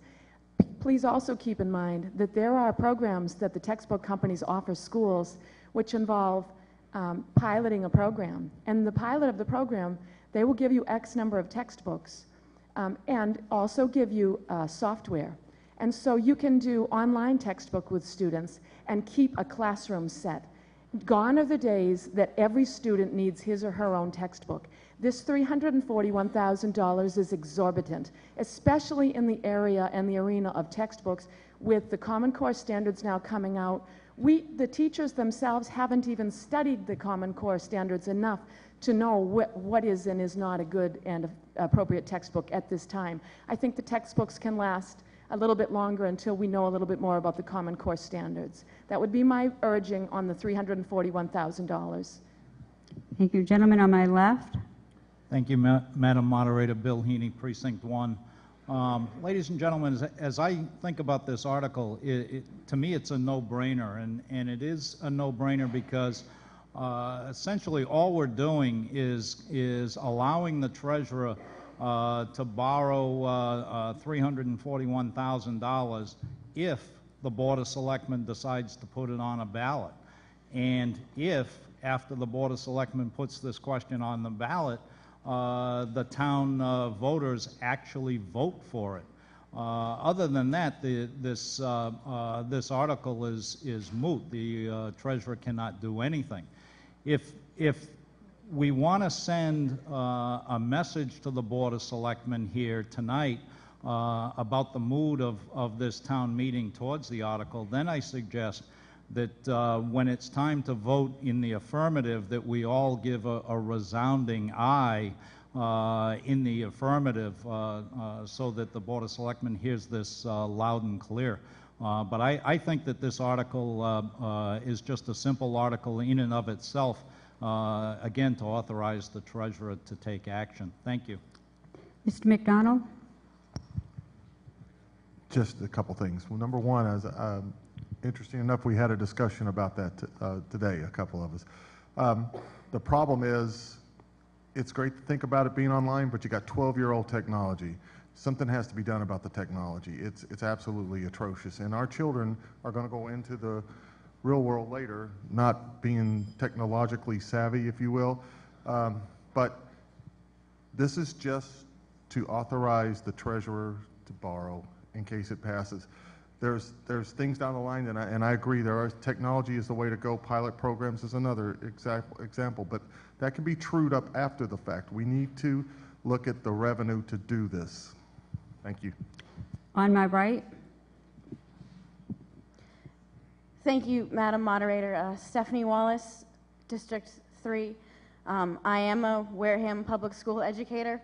I can assure you my textbooks have not a single speck of dust on them. However, they are falling apart due to, I'm not even sure how many students have used them. There are copyrights of books in my building that are older than I am. I, interestingly, used to work for the largest educational textbook company in the country before becoming a teacher. There are copyright laws involved with pilot programs as to their use. Schools have to qualify. Schools are chosen to participate in pilot programs. The future of education is technology. I'd love to have 12-year-old computers. I would love to. I want to know computers, period. I cannot offer online books with no computer, let alone a 12-year-old computer. And a publisher is not going to pilot a program at a school that has no technology. So, again, I know this has been mentioned over and over again. This is just so that we can send a message that this issue is important enough to be voted on by the larger general public.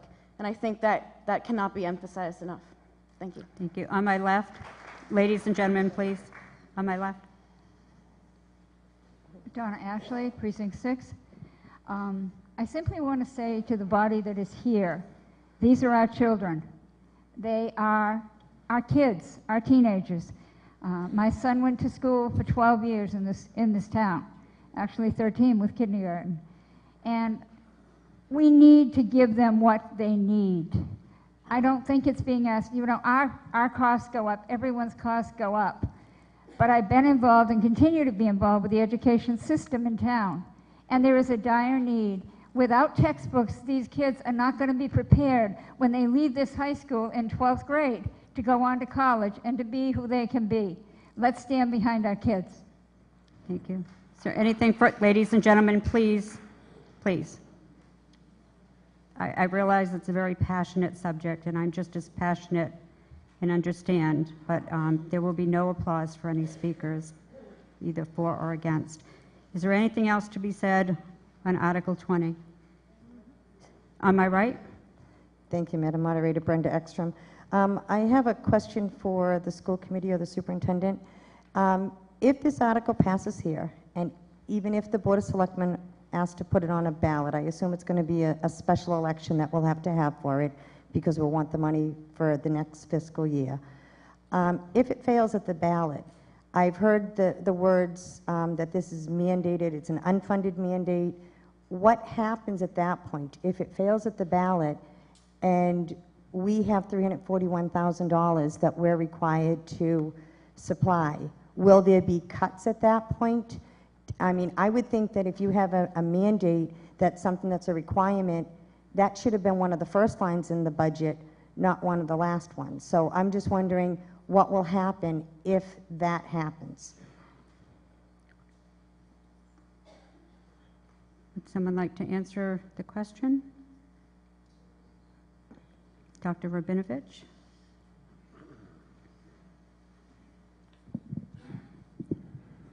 Yes.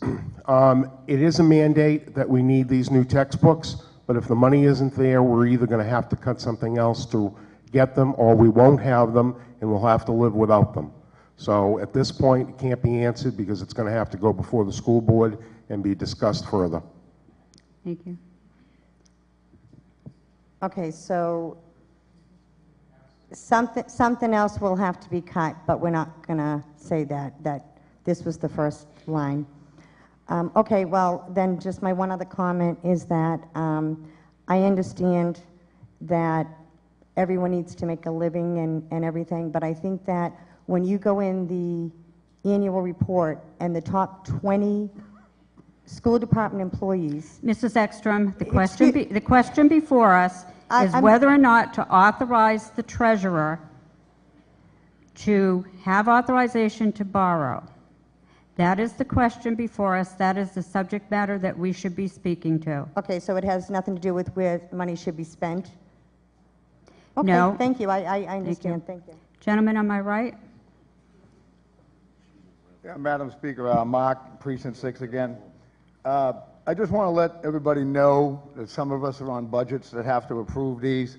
Most of these articles, 18, 19, 26, 34, they're all Proposition 2.5 items, and they have to be asked, if they didn't know, for your taxes to be increased. Again, I'm new to the area. I've been up here 3 years, and I watched the value of our property go down about $40,000, and our taxes go up $400, and that's in 3 years. So, you know, I love kids, and I think it's great, and I've got grandchildren and children, and I think there's just sometimes that, you know, we might have to say no, especially in these times with people out of work and, you know, cost of increase and stuff. But we love the kids, but bottom line is all these overrides are costing a lot of money. Thank you. Gentleman on my left. Stan Matthews from Precinct 4. I don't want to appear to be against textbooks, but in my mind, what we're talking about are jobs here. These are operating expenses, and operating expenses include the salaries and the benefits, and et cetera. So these textbooks can be paid for within the operating expense, but it takes away from jobs. The rest of the town, as that gentleman said, I've only lived here less than 5 years, and my taxes have gone up 8%, and my value's gone, my houses have gone down much more than that. So other elements in the town have been eliminating positions, they've been reducing hours, and the school department has been enhancing their programs over the past year. So I think it's been said that things are not the way they were in the past and they can't be in the future. So I think the school department needs to take another look at how they're educating the children here, and not just what they'd like to have to support the school system, but what they really need to achieve their goals. Gentleman on my right. Jeff Sweat, Cremisa Road.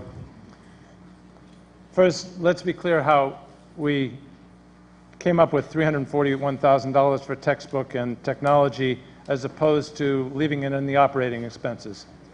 We didn't have a choice of pulling out salaries, which is, of course, the vast majority of our operating expenses, or many other things, or utilities, et cetera.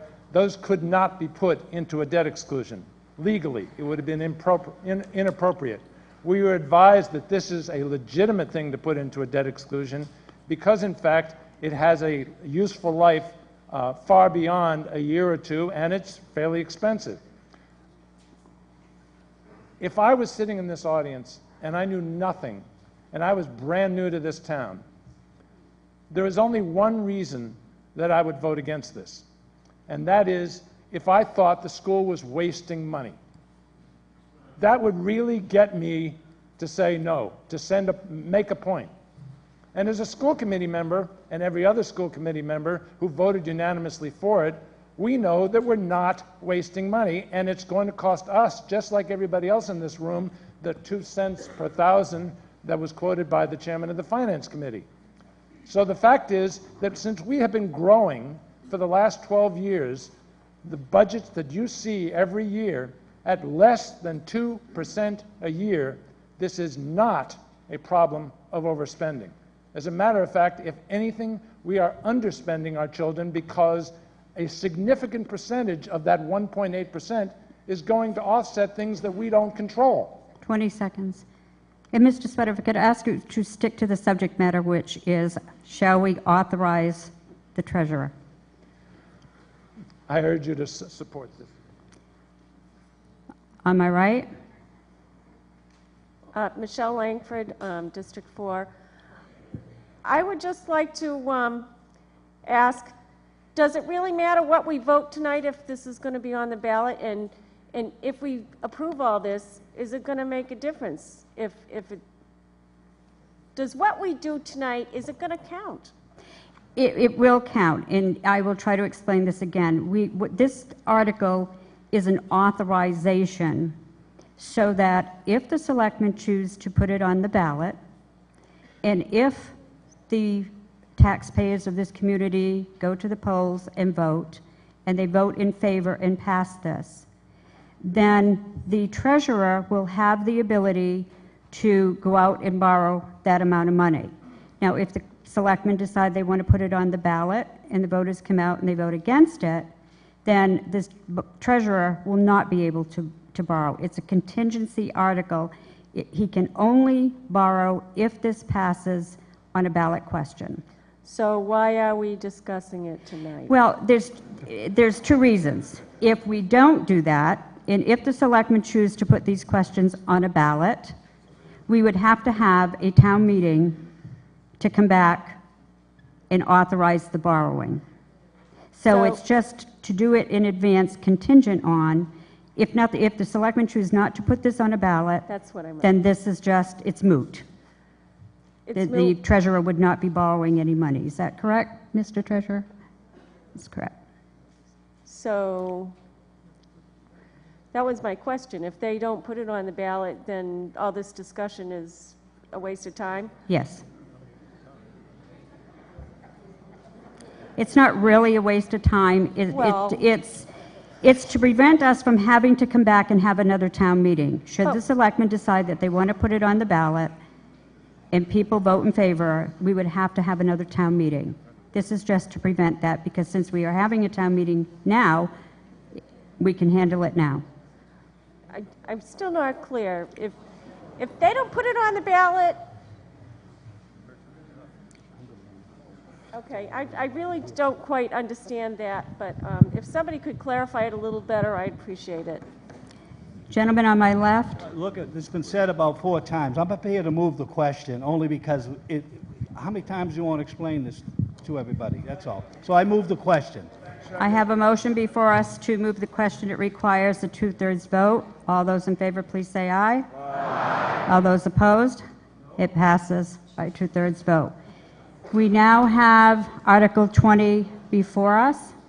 This will require a 2/3 vote because it is a borrowing article. I will try for a 2/3 voice vote. All those in favor, please say aye. Aye. All those opposed? No. It passes by a 2/3 majority voice vote.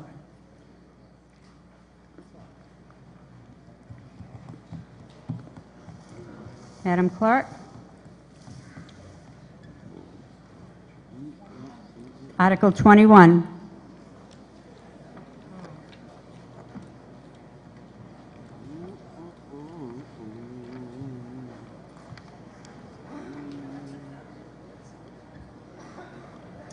May I have a motion? Madam Moderator, I move that Article number 21 be voted as printed in the warrant. May I have a second? To speak to the article? Dr. Rabinovich? Madam Moderator, the intent of this article is to replace a current revolving fund that was authorized under Chapter 44, which allowed special education tuition that is paid by other districts to attend Wareham programs, and which we keep in a revolving fund. The problem with Chapter 44 is that all of the revolving accounts by the school department and the town that are authorized under Chapter 44 have a maximum spending cap of 1% of the prior fiscal year's tax levy. So we are asking to reconstitute this particular revolving account under Chapter 71, Section 71F, so that there will be no cap. The only cap will be on what we take in. So if we take in additional money under tuitions, then we will be able to spend that money to reduce our budget. May I have a vote of the Board of Selectmen? The Board of Selectmen voted favorable action 2-1-0. And may I have the vote and recommendation of the Finance Committee? The Finance Committee voted favorable action 7-0-0. Thank you. Is there anything to be said on Article 21? Selectman Bagley? I have a couple comments about this. I don't recall seeing the special education revolving fund before town meeting in the past. I do remember seeing kindergarten revolving and pre-K. The maximum of 1%, I would really hate to see these just spent down to zero. But the other thing about moving this into Chapter 71 is this would never have to come back to town meeting. This money would be under the sole proprietary purview of the school committee. So in the effort of transparency, I would prefer that we vote this article down. Thank you. Is there anything further to be said on Article 21? Seeing no one, your vote will now come on Article 21. It requires a majority vote. We're voting to see if the town will vote to accept General Laws, Chapter 71, Section 71F, to authorize the school committee to use a revolving fund to be credited with all monies received by the school committee as tuition payments for non-resident students. The receipts held in such account may be expended by the school committee without further appropriation for expenses incurred in providing education for students. All those in favor, please say aye. Aye. All those opposed? No. The motion passes.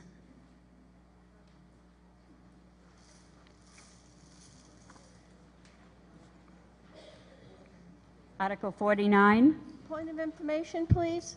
Please state The your way point. that you read the warrant, it said for all non-tuition student, and the way it was explained, it was supposed to be for special ed students. I'm sorry, that was my fault, my error. It was as was printed in the warrant. So the explanation that he gave for special ed was incorrect? If that's true, can we have another vote? Because It's too late. I'm sorry. You should have raised that then issue can we have a before. reconsideration? No, I'm sorry. Thank you. What article was that? So we voted on misinformation. 49. Article 49.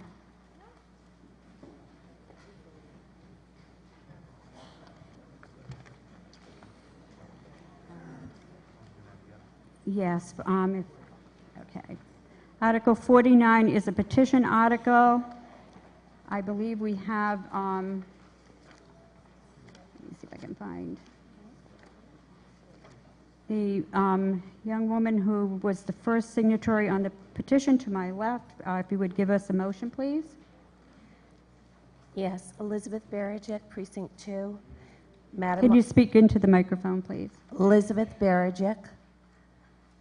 Madam Moderator, Article 49 is to see if the town will vote to discontinue that portion of Gray Street shown on a map on file in the town clerk's office, and further to change the purpose for which such portion is held by the selectmen from general municipal and street purposes to purposes of conveyance, and furthermore to authorize the Board of Selectmen to dispose of said property on such terms as it deems appropriate or take any other action relative thereto. May I have a second? I have a second. I have a second.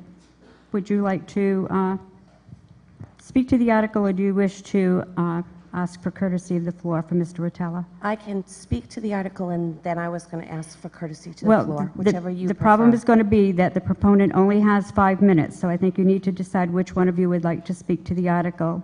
Okay. Would you like to ask for courtesy of the floor from Mr. Rotella? Yes, Madam Mr. Moderator, could I have courtesy of the floor from Mr. Thank you. Rotella? Mr. Rotella is not a registered voter. He is the homeowner for which this property in this article is about. I would ask for courtesy of the floor from this body to hear from Mr. Rotella. If I hear no objections, I will ask Mr. Rotella to come to the microphone and speak to his article. Hearing no objections, Mr. Rotella?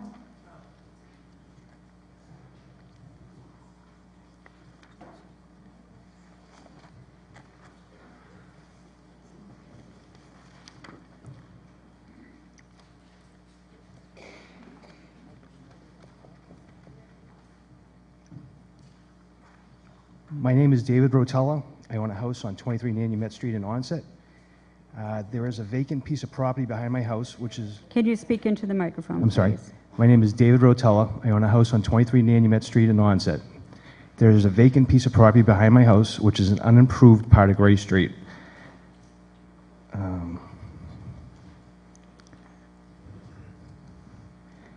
Purchasing the land would just give me more room with my family for cookout area, a little fire pit. All department heads, Board of Selectmen, and Finance Committee are in favor of this. Thank you. May I have a vote of the Board of Selectmen? The Board of Selectmen voted favorable action, 3-0-0. May I have the vote and recommendation of the Finance Committee? The vote of the Finance Committee was 7-1-0. Thank you. Is there anything to be said on Article 49? Selectman Begley? Thank you, Madam Moderator. This property happens to be in my neighborhood, so I'm familiar with Gray Street, and there are other abutters to this road. So I had asked the question of the Board of Selectmen, should, and this is when we were discussing this article previously with the proponent, and I believe, that the proponent understands that this is an automatic purchase of this property, that the Board of Selectmen would decide how the disposal of this property would be, whether it was an auction or whatever, just to make everybody clear on the matter. Thank you. Is there anything further to be said on Article 49? Mr. Camerano?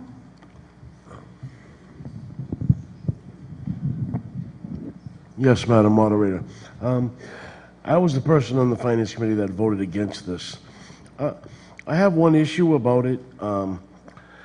This piece of land that he's speaking with doesn't just, it's a long, long stretch of land. And it not only gives him, the right to use it, but all the people next to him, all his abutters, this is going to give, this person this, more or less the rights to use his land, all behind, the abutters. It's almost like a sidewalk behind everyone's land. And to me, it just doesn't, if it was just behind his land or abutted his land, I wouldn't have a problem with it, but it gives him a long stretch along the whole road. It's like a sidewalk, behind everyone's home in his neighborhood. And to me, it just doesn't seem, proper. If I was a butter, I wouldn't want it. That's all I have to say. Thank you. Thank you. On my left? George Barrett, Precinct 5. I don't recall hearing a motion on this article. Yes, we did have a motion from Elizabeth, is it Verichak? She read the article, but I didn't hear whether it was for favorable. That was her motion. Okay. And the other thing is, generally, circumstances like this, the abutters own to the center of the road. Not knowing the ownership of this road, is that how it's going to be distributed? To answer the question?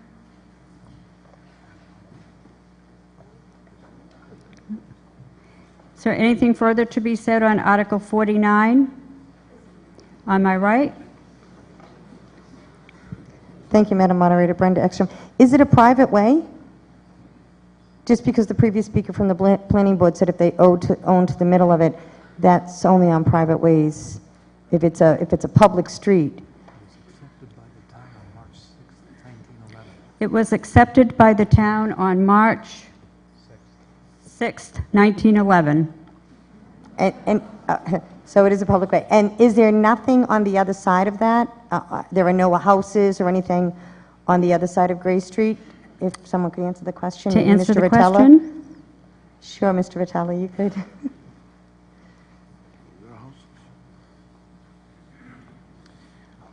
Alongside the property I'm looking at is all woods. As it goes up, as the gentleman said, it's a long stretch. It does abut neighbors at the other end of the street. The part I'm interested in is all woods. Should be later on down the road. I have no problem with the neighbors deciding if they want that piece of property.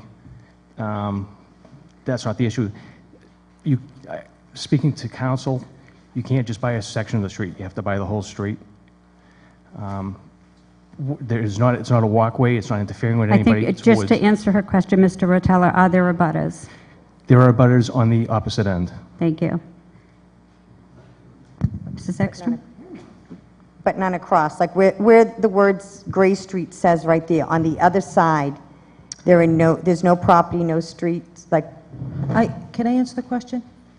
Do you Thank mind? you. To answer the question? To answer the Selectman question, Begley? Gray Street crosses Prospect Street, and the section that's in question is Gray Street from the opposite side of Prospect Street along those three abutters. There's three abutters, and then one abutter on the opposite side of the street, and it goes out to Andrews. So the section of the street that's in question goes from Prospect Street to Andrews Street, but it's a paper road. It's grass and woods and. Well, it's an accepted road, but on the other side of Gray, it goes down to Maple.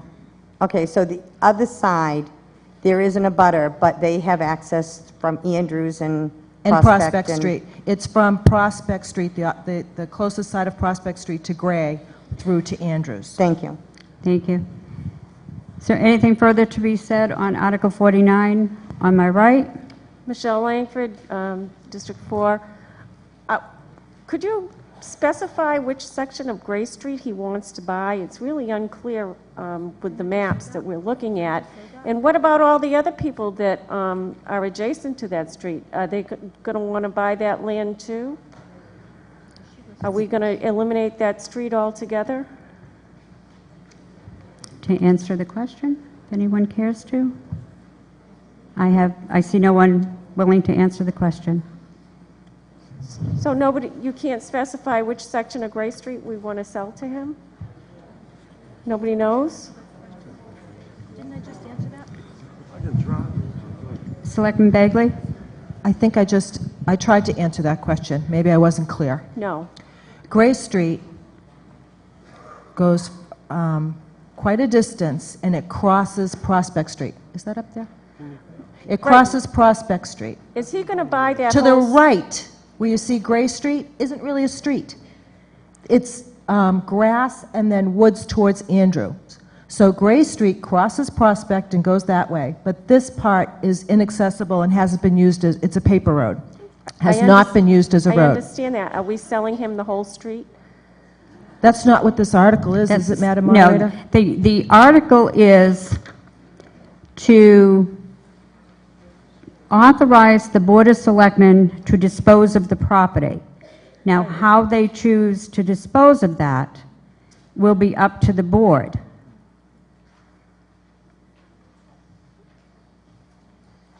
Okay. Given that this isn't very clear, I just don't think it's a good idea. On my left, Donna Hagopian Barrows, Precinct 2. You're saying that that's a paper road. I can understand what a paper road is. But if he's on this side, what's on this side? Who owns that land? Is that buildable property that road could be used? I mean, to answer the question. What side, where is he on this Gray Street? It's a very small, this is very small road.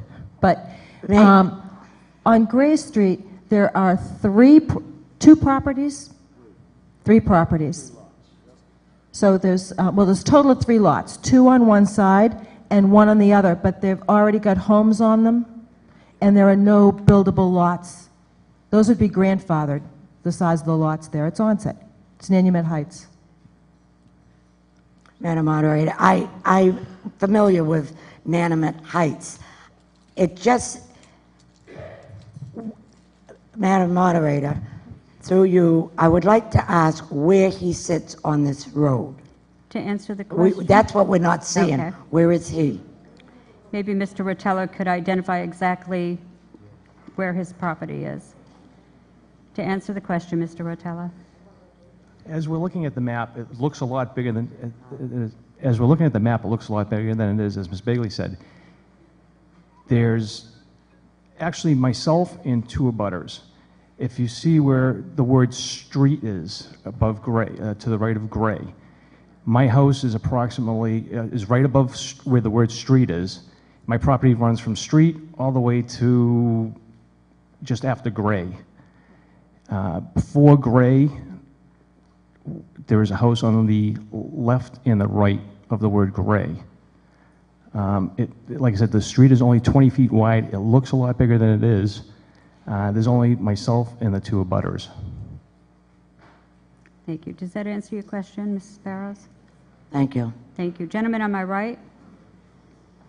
Mike Flaherty, Precinct 1. I move the question. Thank you.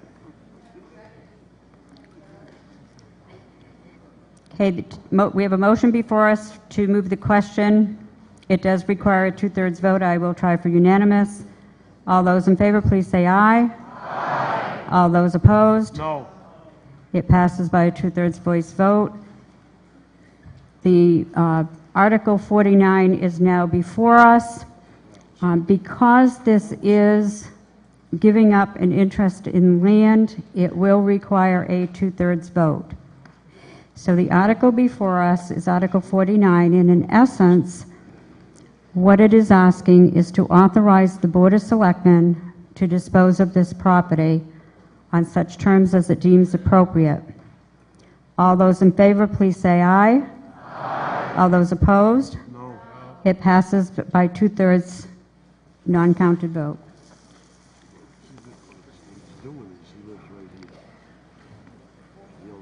Article 41. Thank you.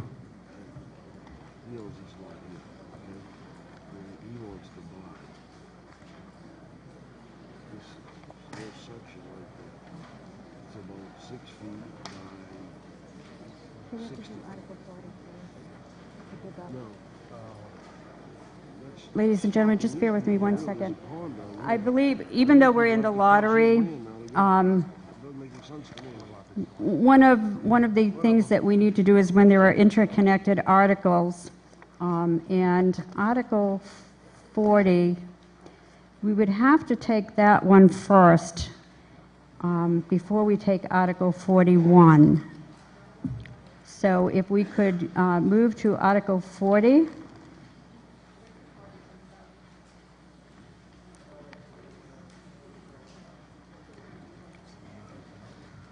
May I have a motion on Article 40, please? Madam Moderator, I move that the town vote to rescind Article 36 as voted in the spring 2011 town meeting or take any action, any other action relative thereto. Thank you. May I have a second? Second. Thank you. To speak to the article? Angela Dunham, Precinct 3, CPC Chair. This article was voted in at Springtown meeting 2011, as it says. The state funding to complete this purchase did not come through, and so what we're looking to do is to reconfigure with Article 41, the new purchase. But we need to rescind Article 36 to return the money, enabling Article 41 to be considered.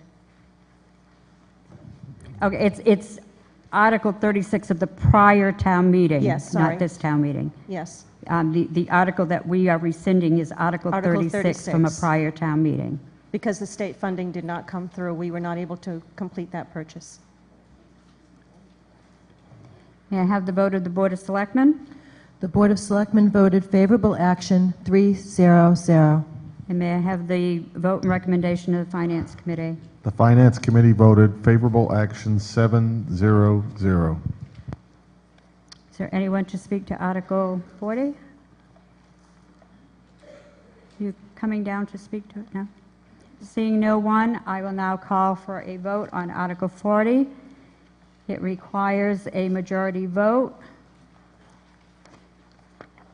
to rescind. Article 36 is voted in the spring 2011 town meeting. All those in favor, please say aye. Aye. All those opposed? Article 40 passes unanimously. Now we'll go to Article 41. May I have a motion? Madam Moderator, I move to approve the article as printed in the warrant. May I have a second? To speak to the article? Angela Dunham, Precinct 3, CPC Chair. Madam Moderator, I would like to turn, with your permission, turn my time over to Jesse Ferreira, who would be giving information about Article 41 and the purchase of the reconfiguration of that property. Thank you. Mr. Ferreira? Thank you.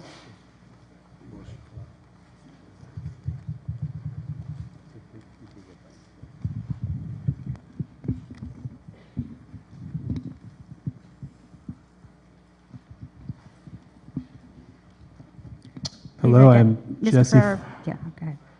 Go ahead, I'm sorry. Jesse Ferrer. I live on Main Street in Wareham, and I work for the Wareham Land Trust.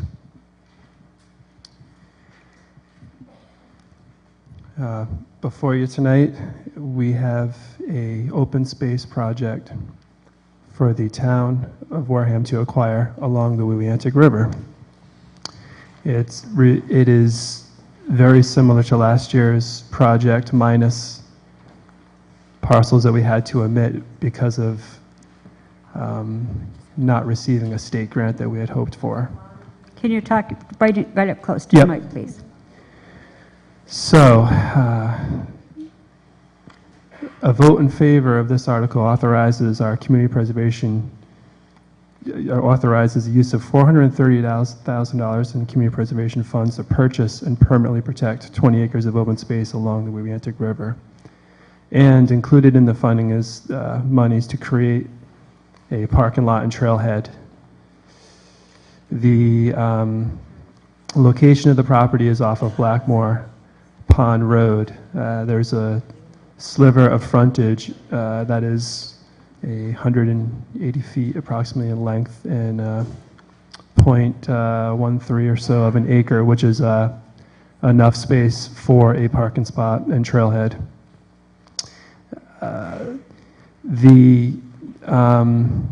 In addition to the $430,000 we're asking for from the Community Preservation Committee, there is also a small grant in the sum of $18,000 from the Buzzards Bay Estuary Program used for the town to acquire the property. Land is ecologically important to protect as open space because it provides opportunities for outdoor recreation, including hiking, access to the river. The property along the Williantic River adds to a green corridor of other protected lands that we've been working on. I have some maps that show that as well. The river protects downstream water quality by preserving ecologically sensitive areas, maintains historic rural community character of Wareham, and adds to riparian corridor, which I mentioned of green open space. So the next slide, I suppose. So here's a locus map. In red is the approximately 20 acre project that we are looking to have the town acquire. And that's a good aerial of it. So to the right, on the left side of the screen, there's frontage on Blackmore Pond Road. That would be the parking lot trailhead. The eastern boundary of the property has a lot of frontage along the Williantic River, where the river crosses through Horseshoe Pond. And directly across from this property, on the other side of the river, is other town-owned land known as Birch Island, which has a parking lot and trail system as well. North and south of of this property, you'll see residential development, and that would have been the fate, and it still is to be determined for this property. There's 9 residential house lots that could be built there. Maybe the next slide, please, Matt. So this is an existing trail on the property, and it's a good depiction of the uplands, very scenic, beautiful uplands of the property. This road was maintained by the previous owners who were doing some test wells. You have And about 1 minute. 1 minute, thank you.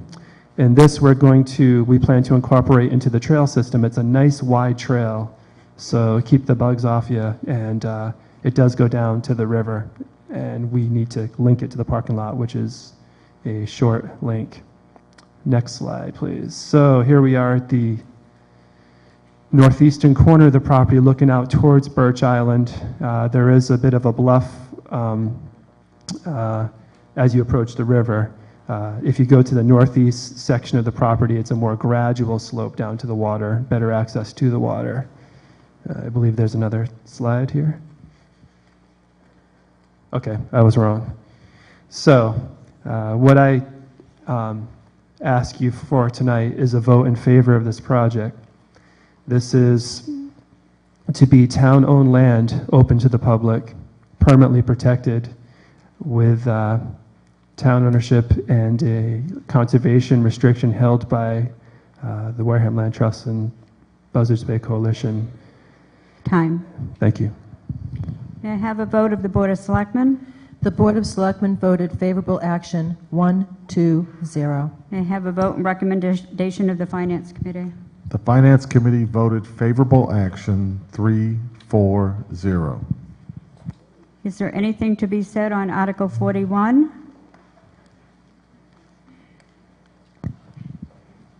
Selectman Bagley?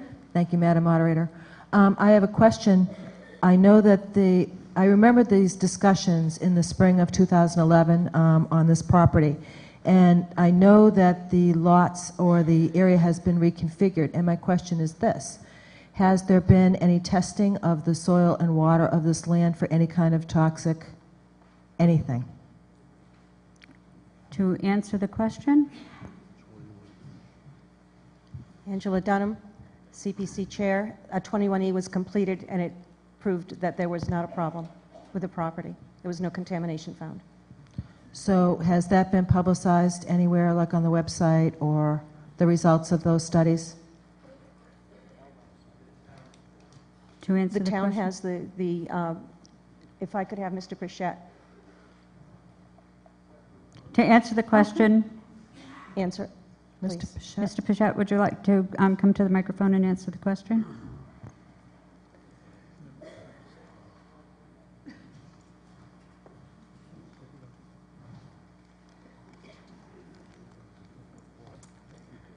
Thank you, Madam Moderator. To answer the question, the 21E assessment has been done, which I have a copy of right here. It has not been publicized on any websites or anything of that nature, but it is a public document that anybody can look at and reference if they would wish to. Thank you. So the results are nothing, no toxic substances whatsoever were found? That's correct. Thank you. On my right? Sandy Slavin, Precinct 3, Chair of the Open Space Committee. I'm also on CPC. We just returned $375,000 to the CPA fund. All we're asking for is an additional $55,000 to purchase this 19-plus acres of beautiful, beautiful land. Please support the article. Thank you. Is there anything further to be said on Article 41? Seeing no one standing, I will now call for a vote on Article 41. To approve this article as printed in the warrant, it requires a majority vote. All those in favor, please say aye. Aye. All those opposed? It passes by a majority. Oh, I'm sorry. It passes by a voice.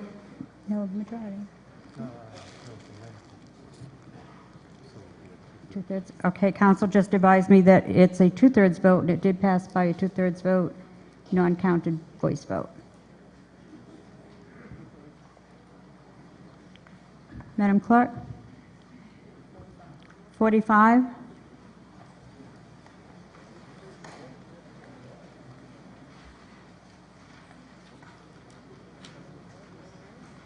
Article 45, may I have a motion?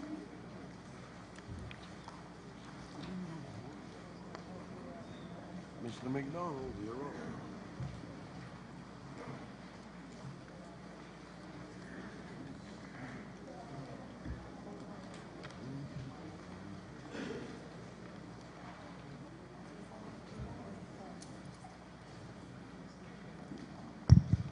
Madam Moderator, I move that the town vote to transfer the sum of $400,000 from the Water Pollution Control Certified Retained Earnings Account for the construction and installation of a 150,000-gallon water pollution control equalizing tank.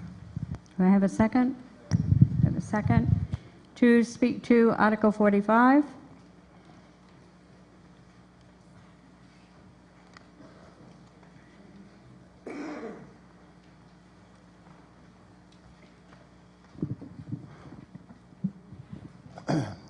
Good evening, Guy Campina, Director of the Water Pollution Control Facility. I came on board in 2010, September of that year, and one of the first things that I was presented with was an odor complaint issue from the wastewater treatment facility. So I was set out about looking for where the odor was coming from, and it was from an equalizing basin that's wide open at the treatment plant behind it that gathers raw sewage. In the summer of 2011, I met at that site with the DEP, Chairman of the Board of Selectmen, a representative from the neighborhood, myself, and we walked the basin and we concurred that there was odor sufficient to cause a nuisance to the neighborhood. The neighbors have been bothered for some years, I believe around 2005 with this particular project, and probably before that time. I was told that it has been a continual problem, and the DEP and the Board of Selectmen Chairman and myself decided that we need to do something about it. We hired an odor consultant. We spent the entire summer, different times of the day, observing flows into this basin from the pump stations. We tried equalizing the pump stations to minimize the amount of raw sewage into the basins. We also lowered the levels, stopped the aeration, which was part of the problem, releasing the odors. We had some results, but not anything significant enough to bring relief to the neighbors. We also decided with the DEP that a equalizing basin should be covered. To cover each one of those basins, they each are 1 million gallons, was quite substantial in cost to undertake. We've tried quite a bit of chemicals, probably around $40,000 worth of chemicals to try to mitigate the problems to no effect. What I'm asking for this evening is an equalizing tank. We're going to construct to the left of these basins in an area. We're going to construct a tank that's approximately 158,000 gallons of capacity, and we're going to enclose it. We're going to connect it to our odor control system, which is some biofilters, and we're going to suck out the air, treat it to get rid of the odors. We're also going to mix it for homogeneous and also add chemicals to break down the sulfides as they enter the treatment plant to, again, work on the odors. I think it's time. I mean, I know that we have stepped up, assumed responsibility for this, and we want to correct it. And this is a step in the right direction. So I'm asking for your support. The money will come from the retained earnings of the Water Pollution Control Facility, approximately $2.9 million certified by the town accountant in that fund. So we're asking up to $400,000. We've actually priced it out, got quotes around averaging between $360,000 and $380,000, so we're asking for $4. Any funds not used would be returned to the retained earnings. And this will go a long ways to bring relief to our neighbors who have been patient over the years. I'm on the butt of that property. Because I work for the treatment plant, I don't call in to myself for odor complaints. But they're there, they're real, They're justified in their complaints, and I'd like to address it, and this will go a long ways to helping the problem, and so I'm asking for your support. Thank you. May I have the vote of the Board of Selectmen? The Board of Selectmen voted favorable action, 3-0-0. And may I have the vote and recommendation of the Finance Committee? The Finance Committee voted favorable action 6-0-0. The recommendation, the Finance Committee recommends favorable action for the construction and payment from the Water Pollution Control Certified Retained Earnings authorized by this article. Thank you. Is there anything to be said on Article 5 on my right? Lynn Burrows, Precinct 5. I think I just heard something wrong. It was my own misunderstanding, so just for clarification, I thought I heard something about it, well, the tank will cost like $360 or $390. Is this for like several of them, or maybe I just heard it wrong? Yeah, please. To answer the question? Yeah. If you could go to the microphone, Mr. Campina, please.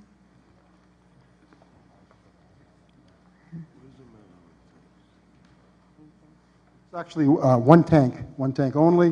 Why we decided on 158, we have a report from the audit consultant, environmental tech from Waltham, Mass., and they were recommended originally around 300,000 gallons because we carried that type of water in that basin, 300,000 gallons. What we've done, spent the summer doing, is equalizing the flows from all our pump stations. So we're able to get Mr. Campina, to answer her question, how many tanks? One tank. Thank you. If you would just stand to the side, you may have another question. Yeah. Stay right here.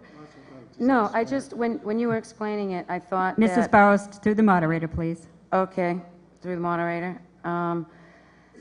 It says 2.9 million here, and I thought I heard you say something about like 360 or 390,000 for something, so that's all I was looking for.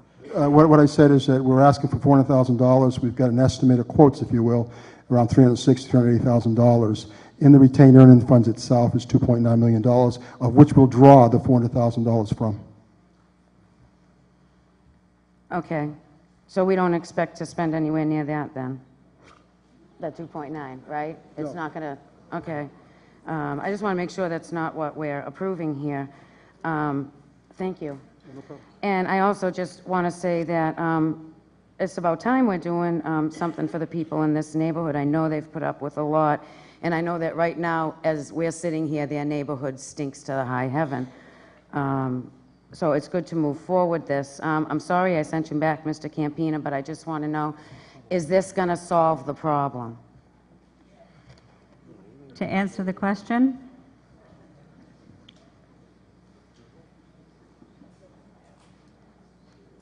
The engineer said that this would solve 85% of the problem as the odors that we know presently. The other 15% we'll be doing with chemicals. They're on order. They'll be here, $16,000 worth coming, and that'll make it 100%. Thank you. Gentleman on my right. Gentlemen? Oh, okay. That's not what you called me the other day. Anyway. I called you sweetie. Gentleman on my right. Howard Smith, Precinct 4. I am a septic hauler. I realize that the cost of this facility is going to be coming out of certain funds. I just have a short, sweet question. Is this going to affect the rates of septic going into the plant? This will affect me and my customers. To answer the question? Not at all. Thank you. Is there anything further to be said on Article 45? Seeing no further questions, I now will call for a vote on Article 45. It will be a majority vote. The motion before you is to transfer the sum of $400,000 from the Water Pollution Control Certified Retained Earnings account for the construction and installation of a 150,000-gallon water pollution control equalizing tank. All those in favor, please say aye. Aye. All those opposed? Passes unanimously.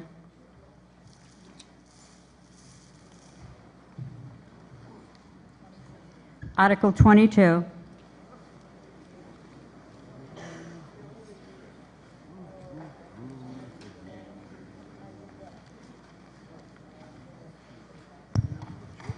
Madam Moderator, I move that Article 22 be voted as printed in the warrant. Thank you. Do I have a second? I believe I heard us. Do I have a second? Second. Thank you. To speak to Article 22, Dr. Rabinovich? Yes, this is a second revolving account, the same as the first one that was originally constituted under Chapter 44. This is for kindergarten and preschool tuitions, and we are looking to reconstitute this under Chapter 71, Section 47, for the same reason, so that it will not be capped for spending. And what does cap the spending is we can only spend what comes into this. So, depending on the number of tuition students coming in and paying tuition, then we can use those funds to help pay for the salaries of the teachers that teach the kindergarten and preschool. So it is a natural cap, only the money that comes in that can be spent out. Thank you. May I have the vote of the Board of Selectmen? The Board of Selectmen voted favorable action, 0-3-0. May I have the vote and recommendation of the Finance Committee? The Finance Committee voted favorable action, 7-0-0. Thank you. To any discussion on my right? Point of information, is it Article 22 or Article 23? Because the kindergarten one was 23, unless I'm reading it incorrectly. And 22 was for what I'm assuming are athletic programs and stuff. No? Article 22, to see if the town will vote to accept general laws, Chapter 71, Section 47, to authorize the use of a revolving fund to be credited with funds received by the school committee in connection with the conduct of activities provided for under Chapter 71, Section 47, or any other activity not expressly provided for in that chapter but sponsored by the school committee in which participation is contingent upon the payment of a fee by the participant, such funds to be deposited with the treasurer. And what you just read, Article 22, where does that say kindergarten? 23 says kindergarten. 23, hang on just one second, just let me, 23, let me just double check. 23, once we approve this account, I believe Article 23 will be to take the money out of the Chapter 44 and put it into this account. Is it? So with Article 22, we're establishing an account. And then Article 23, we're removing the funds from the old account and putting it into the new account. Okay, because, well, all right then, Brenda Ekstrom. My concern with this is that Section 47 does not say for kindergarten. It's for athletic programs, for extracurricular activities, and I thought that the kindergarten, I thought it was a requirement. I thought that was part of the school. I understand that we do a revolving fund for it from that, but I thought that this was for athletic programs or for outside of that, not a requirement of school. To answer the question, Dr. Rabinovich.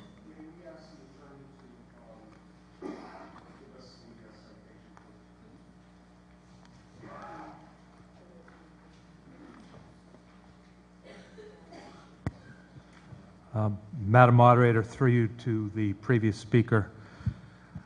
Article 22 relates to Chapter 71, Section 47.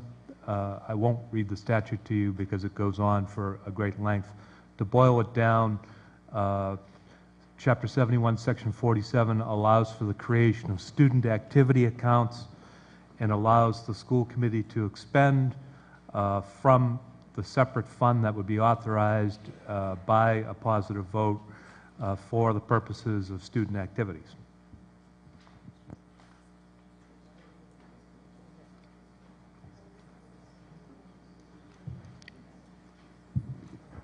To answer the question, Dr. Rabinovich. And just to further clarify, under that same statute, you were allowed to have a separate revolving account for athletics and a separate revolving account for kindergarten and preschool. So with two separate accounts, both constituted under the same chapter. Thank you. On my left? Diane Phillips, Precinct 3. Can I ask if this kindergarten account, if they have special needs children in it, which I assume they might, is it going to go to this account or to the one that we voted on before? Is there a distinction? To answer the question? Yes, there is a distinction. First of all, if we have special needs kindergarten children, they don't pay tuition. Their IEP allows them to attend without paying tuition. The second part of it, the other revolving account we talked about was specifically for West Academy, where we have a specialized special school, 4I program for behaviorally disadvantaged middle school and high school students. And we do have some students from other districts that pay tuition to come there. Thank you. On my left? I was going to help out, but the question's been answered. Thank you. Thank you. Is there anything further to be said on my left? Yes, I have a question. Dr. Rabinovich mentioned that if some of these overrides and debt exclusions did not happen, the athletic programs would be canceled. Does this change that? If you're putting money into an athletic account, you need athletics. To answer the question? Please.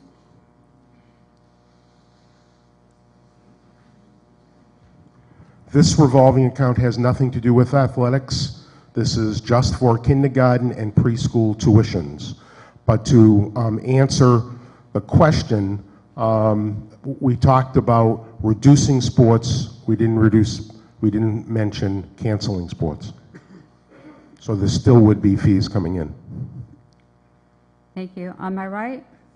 Could I, if I could just ask, Madam Moderator, through you to Council, I know that Section 47 is about 2 pages long because I read it.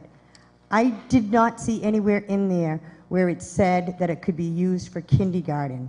My understanding is student activities are what several of these fine people do when they do the Renaissance, or they do the after-school, intramural, volleyball, those type of things. That's what I thought student activities were. I didn't think it was an education program that we're going to take 1/13 of our required education and put it in a revolving account. I may be wrong and maybe I missed it, but I didn't see that. So if I could get Council to fill me in, thanks. If he chooses to answer, Attorney Bowen? Madam Moderator, through you to the previous speaker. The text of Article 22 discusses Chapter 71, Section 47, and which, if approved, would allow for the creation of a separate account for the activities contemplated under Chapter 71, Section 47. Now, and that's what the article says. Without reading the entirety of Section 47, I'll try to summarize it very quickly. It says that the school committee may supervise and control all athletic and other organizations for public school pupils.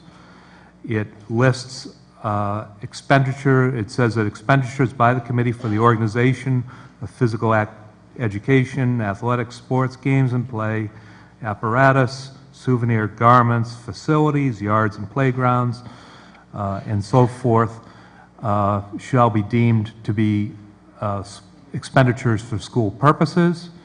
It says that expenditures by the committee for making special awards for students who have performed meritoriously in the fields of art, debating, distributive education, music, science, social studies, or languages shall also be deemed school purposes.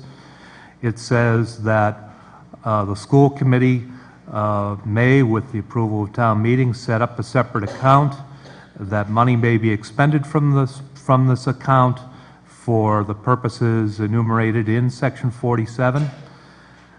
It says that may receive student activity fees and deposit them into an interest-bearing account which will hereinafter be known as the Student Activity Agency account.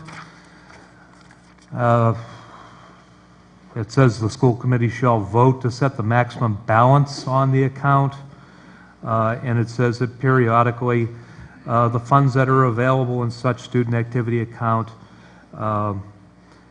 may be dispersed. That, you know, that's about the briefest summary of a section that probably goes to about 4,000 words. That's what the statute provides for. Thank you. Is there anything further to be said on Article 22? If not, we will take a vote on Article 22. The motion before us is to move Article 22 as printed in the warrant. This requires a majority vote. All those in favor, please say aye. Aye. All those opposed? No. Passes by a majority. Madam Moderator, point of order. Please state your point. We just concluded Article 22, and I know that Article 23 is related, and we've done it before. Can we maybe bypass the lottery and go to Article 23 because it's directly related to Article 22? Mr. Sylvia, I would agree with you that it is directly related, but it's not necessary to take that one out of the lottery. If it was reverse, the issue is taking and establishing the account. The other can happen after. Thank you. Article 9.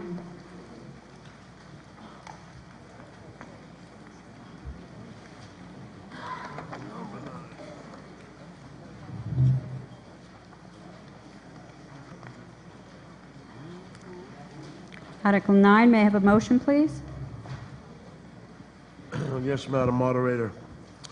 I move that the town vote to raise and appropriate the sum of $104,967.00 to the collective bargaining reserve account.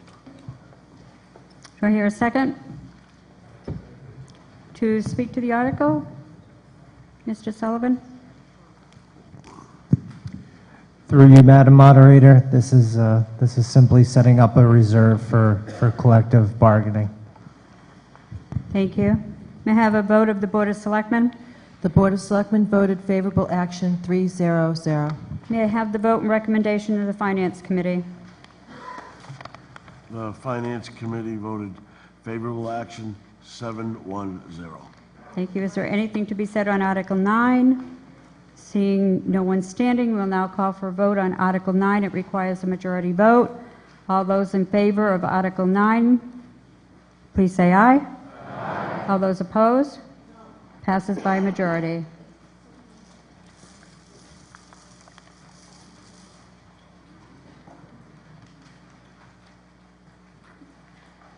Article 50.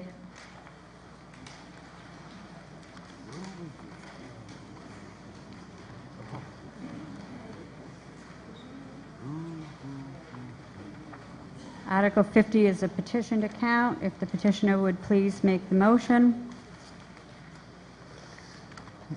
I move that the town will vote to authorize the Board of Selectmen to release any and all right, title, or interest that the town may have, if any, in those certain local initiative program, affordable housing restrictions, attached as deed riders to those deeds recorded at the Plymouth County Registry of Deeds, and Book 35749, page 87, and Book 35749, page 71, effect and title to the properties located at 250 Marion Road, Wareham, Massachusetts, and 2 Beach Street Extension, Wareham, Massachusetts, are to do or act in any manner relative thereto.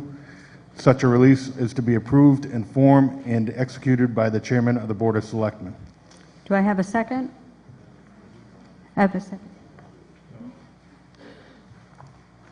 Yeah, the motion is to authorize. To speak to the article? To understand the need for this article, I need to just give a brief background as to how this came about and why it is necessary. Back in or around 2006, the Buzzards Bay Area Habitat for Humanity was approached by a representative of the town of Wareham asking if the organization would be willing to put to place affordable housing deed restrictions on its existing properties in order to try to get the houses counted on the town's affordable housing roll. The organization agreed, and in conjunction with Habitat's then pro bono attorney, they drafted a local initiative program, affordable housing deed restriction, that the then volunteer president of Buzzards Bay Area Habitat for Humanity unfortunately prematurely went to the Plymouth Registry of Deeds and filed on the subject 2 properties. However, unfortunately, the restrictions required that they be accepted by the state through DHCD and the town of Wareham prior to the filing.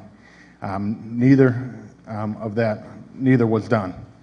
The state, through DHCD, subsequently denied the restrictions, thus making the restrictions flawed, as they specifically referenced DHCD and the local initiative program.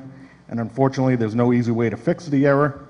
In order to fix the error, Buzzards Bay Area Habitat for Humanity needs to obtain releases from the state and the town of Wareham, which they have been attempting to do for some time. The state, through DHCD, has already released any and all interest they may have had, and we are now asking the town of Wareham to do the same.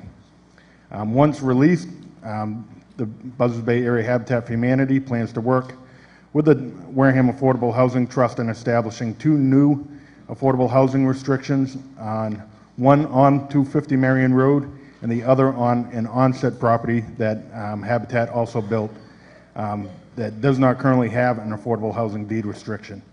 2 Beach Street Extension is no longer a Buzzards Bay Area Habitat for Humanity property, as it was sold at public auction in 2010. However, the organization still feels an obligation to correct their error. Please understand that the 2 subject properties never counted towards town's affordable housing stock, and that no CPC funds or town funds or resources were used in the development of the subject properties. The article is simply to correct the filing error. Thank you. May I have the vote of the Board of Selectmen? The Board of Selectmen voted favorable action, 003. And may I have the vote and recommendation of the Finance Committee? The Finance Committee voted favorable action, 5-3-0. Thank you. On my left? Yes, my name is Mary Scasiotti. I do sit on the Zoning Board of Appeals, and this is, I hope that they would all support my comments, but I'm making them outside of that particular organization. I'm going to just read something. The proponent cites the Habitat erred in placing the deed restrictions on these homes. The Habitat did not follow proper procedures, and that these homes are not counted on the Wareham subsidized house inventory list as justification for removing the affordable deed restrictions on these 2 properties. First, while Habitat may not have followed proper procedures, Habitat did not make a mistake in placing the deed restrictions. It was done by Habitat with the clear understanding and consent of the then president of Habitat, Jack Beck. Second, the Habitat did fail in their responsibility to provide the required paperwork to DHCD to have the units included on the subsidized housing inventory list, commonly referred to as the SHI. Having the units counted in the SHI is legally immaterial. It is the deed restriction that protects the town. An example of this is in 1999, a development with 16 homes, including 4 affordable, was approved as a 40B. Income qualified buyers were selected and affordable deed restrictions recorded on the deeds at the time of sale. Later, we learned that this developer had failed in his responsibility to follow the proper procedures to include these units on the SHI. These units are not counted on the SHI to this day. I will need just a couple of more minutes, if I could. You're more than welcome to ask. I would put how many? A minute. If I could read this really quickly. How much time do you think you need beyond the 30 2 seconds? minutes. 2 minutes. 2 more minutes? Please. I will put this before the body. Do you wish to give Mrs. Scasiotti an extra 2 minutes? All those in favor, please say aye. Aye. All those opposed? You have your 2 extra minutes. Thank you very much. In 2006, one of these affordable units was sold at market rate. The town went to court, sued the seller, the monitoring agent, and several title companies. We won $58,000. We won despite the fact the developer and others failed to follow proper procedures, and these deed-restricted affordable homes are not on the SHI. Wareham won the legal case because we lost an affordable unit. The deed restriction gave us protection. Having the units counted in the SHI is, again, legally immaterial. It is the deed restriction that protects the town. Removing the deed restrictions to these homes give away the affordable units, and it's an insult to the landowners, to the volunteers, the suppliers who gave time, labor, materials, contributed to the building of these affordable homes, and to all of the people in the town of Wareham who in the past 5 years have given $190,000 in CPA funds to Habitat, and we continue to support these homes for affordability with significantly reduced tax assessments. The citizens of Wareham should not bear the burden for the Habitat having failed to follow proper procedures. Wareham needs affordable housing, and we must protect every affordable unit, and I ask, please do not give these units away. Thank you. Thank you. Am I right? Thank you, Madam Moderator. Brenda Ekstrom. I am on the Wareham Affordable Housing Trust, although I am not here speaking on behalf of the trust. Habitat for Humanity, as the previous speaker said, it works in over 150 countries and 15 cities and towns across the United States and Canada. Most of those areas do not have the Massachusetts 40B law, yet they still provide affordable housing because that's their goal, that's their words to live by, is to provide affordable housing. These particular houses, what I would recommend to the applicant is to put other valid, affordable deed restrictions on these, and then if there are improper ones, to come back to the town and ask to have them removed at that point so that there is still another deed restriction. The particular property that the proponent spoke of, the 2 Beach Street extension, that was sold at auction, he is correct. But it was sold at auction with the deed restriction in place. So anyone who bought that property bought it knowing that there was a deed restriction. If we remove that deed restriction, it will allow a developer to take what was hard-earned and donated supplies, equipment, volunteer hours that were given to Habitat to help provide affordable housing, bought at auction from a developer for, I think it was $77,000, and that they can turn around and sell at market rate, you know, for $100,000, $150,000, $180,000. I think $180,000 was what it was on the market for. 30 seconds. So I urge you to vote this down. Thank you. Thank you. Mr. Camerano? Yes. Thank you, Madam Moderator. Just to repeat what Brenda said, this home was sold at auction, and anyone who goes to auctions, does their homework, knew that it had a deed restriction. So it was bought at a lower rate because of that deed restriction.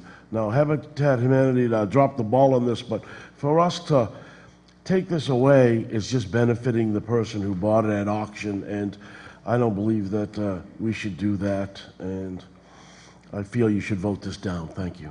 Thank you. Is there anything further to be said on Article 50?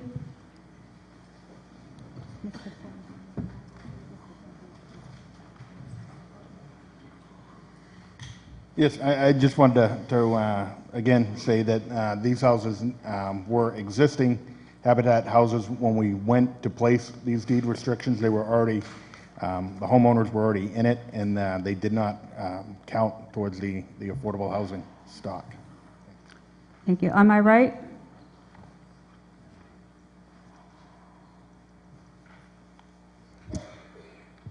Ladies and gentlemen, I'm Maria Galimo, Cranberry Highway. I have a more personal issue with this house. This is a house that my family was trying to purchase. They've had a loan for over a year that's been hanging out in the wind. They've been to the town, oh my God, 100 times. And many, many times they were told, well, if you do this, then yes, we will sign off. If you get the state to sign off, then we will sign off. All of these things have been done over and over and over and over. This is not a legal issue. This is a personal issue between somebody in the town and the person that happens to own the property at the time. My children and my grandchildren should not, they should not reap the benefit, I mean, they shouldn't reap the problems that the town has. They should be able to take this house and have this house. This is not a legal issue. Absolutely not. It is a legal issue. I urge you, please, to vote yes on this article. This is a personal issue between somebody in the town and somebody who owns this property. It's got nothing to do with my family, and they should not be penalized for this at all. Please vote yes on this article. Thank you. Mr. Sawyer, you only have about 1 minute left. Yeah, I just want to make one quick statement again. We are planning on doing a new valid deed restriction on 250 Marion Road and also on another property. So that our goal is to add 2 houses to the affordable housing stock of the town of Wareham. Thank you. Thank you. Selectman Begley? I just had a question for the proponent of the article. I was just wondering if he is currently on the board for Habitat for Humanity. And I'll wait. No, I am not. They asked me. Just to answer the question. Thank you. The other question is, although there's been much discussion about one of the properties, there's a property that is contained in this article that came quite as a surprise to me, and that was 250 Marion Road. That never came before the Board of Selectmen, not to my knowledge in 2 years. No one else could remember it coming before the board. The board has no knowledge of this property that we could pass on to you, the voting body. So this second property is the first time any of us saw the address was contained in this article. So I urge you to vote this down. Thank you. Gentleman on my right? Yes, through you, Madam Moderator. Michael LaCava, Precinct 3. If you don't mind, I'd like to read a statement that I've prepared. Good evening, citizens of Wareham, and thank you for attending tonight's town meeting. My name is Michael LaCava, and I live in Precinct 3. I am the current owner of 2 Beach Street Extension. It was hard for me to prepare this statement not knowing what would be said or not said by the opponents of this article. I have heard many rumors and false accusations. I'd like to tell you a little bit about myself. I have been living in Wareham for over 11 years with my wife and 2 daughters who attend Wareham schools. For the past 3 years, I've been buying some of the distressed abandoned houses in this town and restoring them to new-like conditions. I'm improving neighborhoods one house at a time, putting a lot of people to work in doing so. Many people come up and thank me for cleaning up their street, which improves the value of their homes and keeps crime out. I purchased 2 Beach Street Extension at a public auction held by Habitat. I renovated the house to new-like conditions, spent a lot of money doing so, and sold it to a nice young family, Stacy and Ryan McFarland, and their daughter Lorelei, who I actually adore. The problem is they cannot take ownership because of this deed restriction that is currently on the house that we need to get released. I had nothing to do with Habitat for closing and nothing to do with this incorrect deed restriction placed on the house. This is my business. I buy houses in distress and sell them or rent them. Yes, I served on the board many years ago. It's nothing to do with what is going on. I volunteer and give my time back to many organizations like Kiwanis and so forth. As you heard from Mr. Suey, the state has already signed us a release, and we need Wareham to do the same. 30 seconds. Yep. It appears I am caught up in some old town bad politics of one group versus another because of a former person that worked with me. There's no conspiracy here, and I purchased this home 100% legally. I just want to allow the McFarlands to be able to close on their home and be proud owners in Wareham. I ask you, please support this article and vote in favor so the McFarlands can be the rightful owners. Thank you. Thank you. Is there anything further to be said? Am I right? Eddie Pasevich, Precinct 1. Madam Moderator, through you, I just have a question.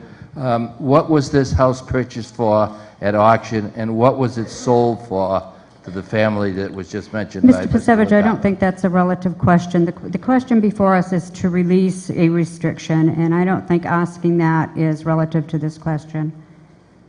So, yeah, okay. Is there anything further? On my right? Hi, Tisha Weir, Precinct 5. I have 2 questions. One, is the reason that the current purchase cannot go through is because the persons that are trying to buy it are not income qualified due to the deed restriction? To answer the question? No. Okay. And then my next question would be for both of these. If we remove this deed restriction now, you're talking about putting a new deed restriction on it. On different? Only on one. Please speak through the moderator and through the microphone. First, you would be removing the deed restriction. How are we putting a new deed restriction on and getting people who now own the house with no deed restriction to agree to have a deed restriction on their home when now they have a home without one? Why would they sign that? To answer the question? We have a great relationship. Our Habitat has a great relationship with the homeowner, and they have already agreed to do a new valid deed restriction on the property. I would suggest, unless this reads that we're substituting one deed restriction for another, that everyone vote this down, because it leaves too much open to a good relationship. Thank you. Mr. Camerano? Yes. Just some information. The gentleman before said that he purchased it at auction from Habitat Humanity. That's not what happened. It was foreclosed on by the bank for a mortgage. So, you know, the Habitat Humanity, whoever they got in there, it was a mortgage sale, foreclosure. Thank you. On my right?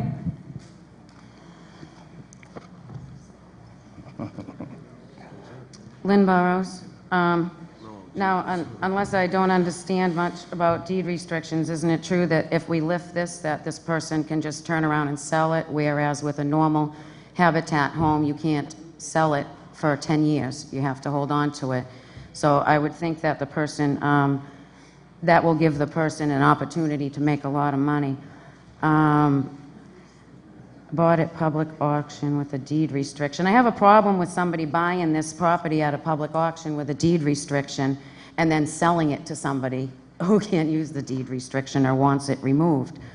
And as the last gentleman who answered that woman's question walked away, he mentioned, yes, the deed restriction, but followed it up with only for 250 Marion Road. So it is not in regard to this. There will not be another deed restriction put on this.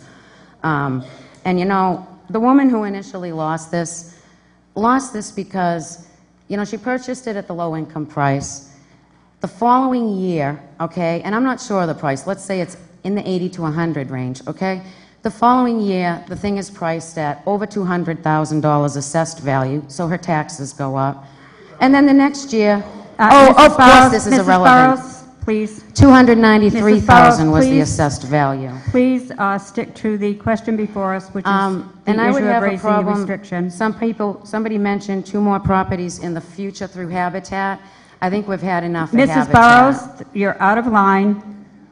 Now, this is your second warning. When we talk to a motion, please stick to the motion before us. Through you, Madam Moderator. Mr. Russell? It's Irvin Russell, Precinct 6. Mrs. Moderator, Madam Moderator, I would ask for a parliamentary inquiry as to the possibility of dividing the question.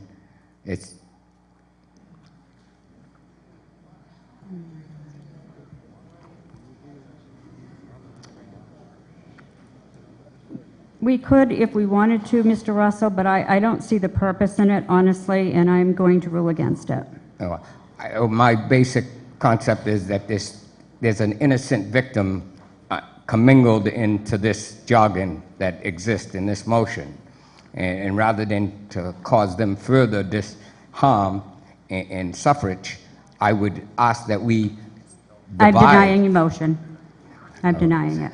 Okay, well, Mr. I would LaCava, you ask. have used your time. Before we go any further with this, ladies and gentlemen, we're getting to the hour of 10 o'clock. And before everybody starts to get up and walk out, I have 2 things that I need to ask for. If we want to continue with discussion on this article, we're getting close to 10 o'clock. We should need a motion to go beyond the hour of 10. But we also have one other issue that's been brought to my attention by the town accountant, and that's an issue with Article 10. And I would like to take that up for reconsideration before we adjourn so we can do it on the same night. So I would like to ask that I would entertain a motion that we go beyond the hour of 10 to conclude Article 50 and also to reconsider Article 10 because of an issue that the accountant has brought to our attention. Have a second? Second. All those in favor, please say aye. Aye. All those opposed? Motion passes. Okay, I'm not sure. On my right. Ladies and gentlemen, please, if you're leaving, do it quietly. We still have people that are speaking to the motion.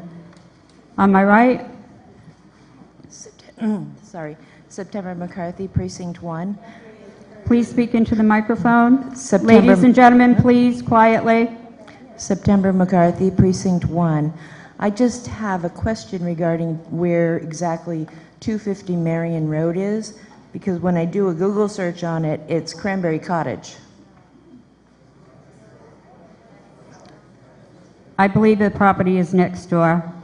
Ladies and gentlemen, please, it's a little difficult for me to see who is actually standing with everybody moving around. I believe on my right. Really? That would be me? Mrs. Donahue. Thank you. Jane Donahue, Precinct 3.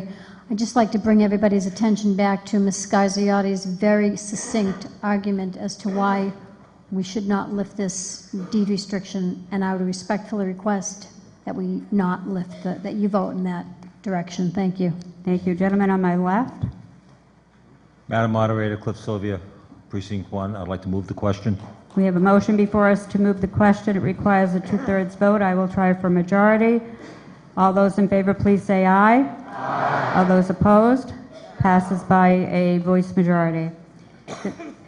The vote now will come on Article 50. As it is before you on the screen, it does require a two-thirds vote. All those in favor, please say aye. Aye. All those opposed? No. The motion fails a majority. Now, I would like to reconsider Article 10, and I'm going to have our financial analyst explain the issue that we have before us that needs to be corrected. Through you, Madam Moderator, thank you. On Article 10, the issue is where you see at the top, under appropriate, the appropriation should be listed as $6,007,304. And it's really, the issue is the technicality of the term appropriate, that if we did do the full 6.5, even though it adds up to that, but if you listed it in that amount, we would technically be raising more money than that. You'd be including the $513,000. So I would beg the indulgence of the body to change that number in the motion to $6,007,304. Thank you. I have a motion and second to reconsider Article 10 to change it to $6,007,304. I will now call for a vote. All those in favor, please say aye. Aye. All those opposed? The motion passes. Thank you very much, ladies and gentlemen. I need a motion to adjourn the meeting to a specific date and time. I would entertain a motion to adjourn this meeting to the same location for next Monday evening at 7 o'clock. So moved. I have a second. Second. All those in favor, please say aye. Aye. All those opposed? Thank you. Ladies and gentlemen, don't forget to turn in your cards. Please bring back your warrants with you, and I commend you on your behavior.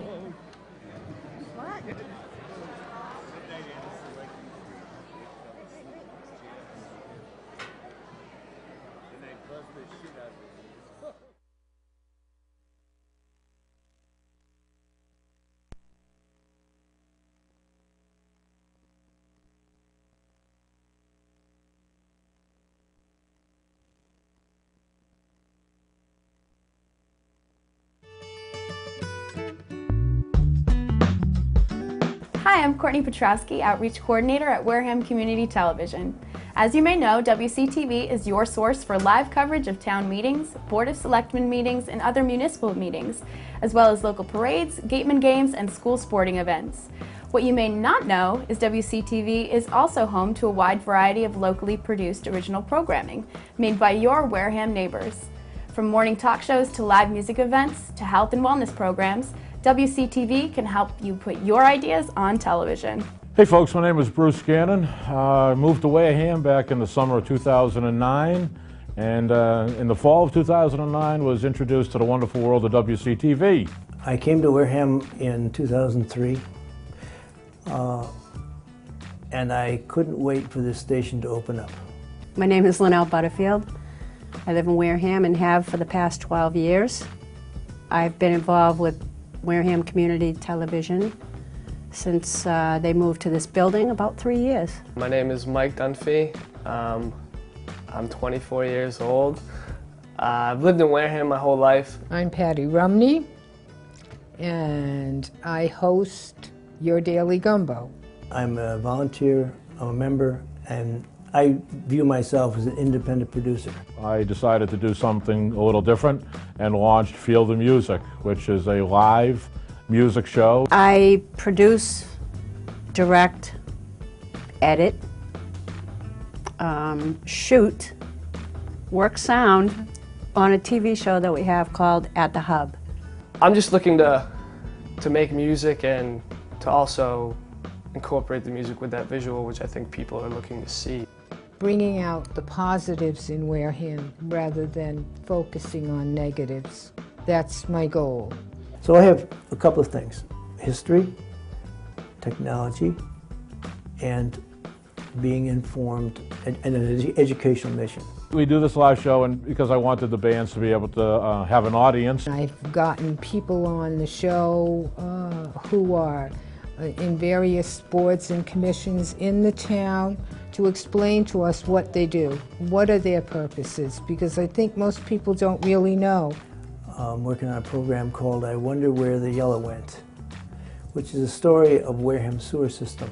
We have the show on Wednesday nights and it's great. We have live acts from around southeastern Massachusetts and Rhode Island. We have some interesting guests. We've had animal chiropractors, acupuncturists, human chiropractors, an equine-assisted therapist, belly dancers. Oh, no, I haven't had no formal training. Nothing on a real professional level. No formal background. Nothing. That's one of the beauties of working as a volunteer at a place like WCTV. You don't need a lot of experience or any experience at all to come down and learn how to do what we do here. The expertise was here, and it's willing expertise. I just think it's fun. Why do I keep doing it? It's a lot of fun. I'm really enjoying my time here. Keep watching. For more information on these shows and the full program lineup for each of our stations and internet stream, visit us at www.warahamtv.org. And don't just watch TV, make it. Thank you for watching WCTV.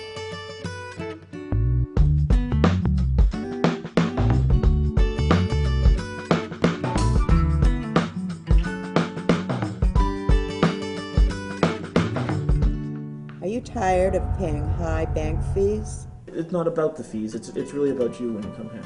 Why not join PCT Federal Credit Union? Formed by educators and now open to the entire Wareham community.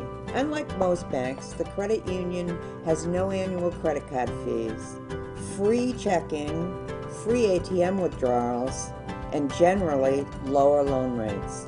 And we are a not-for-profit organization, which means we can focus on serving members rather than maximizing our profit. Banks didn't know my name. Never mind that I had a husband and a son. Some banks you go, it's banking. You're doing this, you're doing a service, and you're leaving. Here, it's just friendly. The people are what makes a big difference. Join the credit union family at Plymouth County Teachers Federal Credit Union.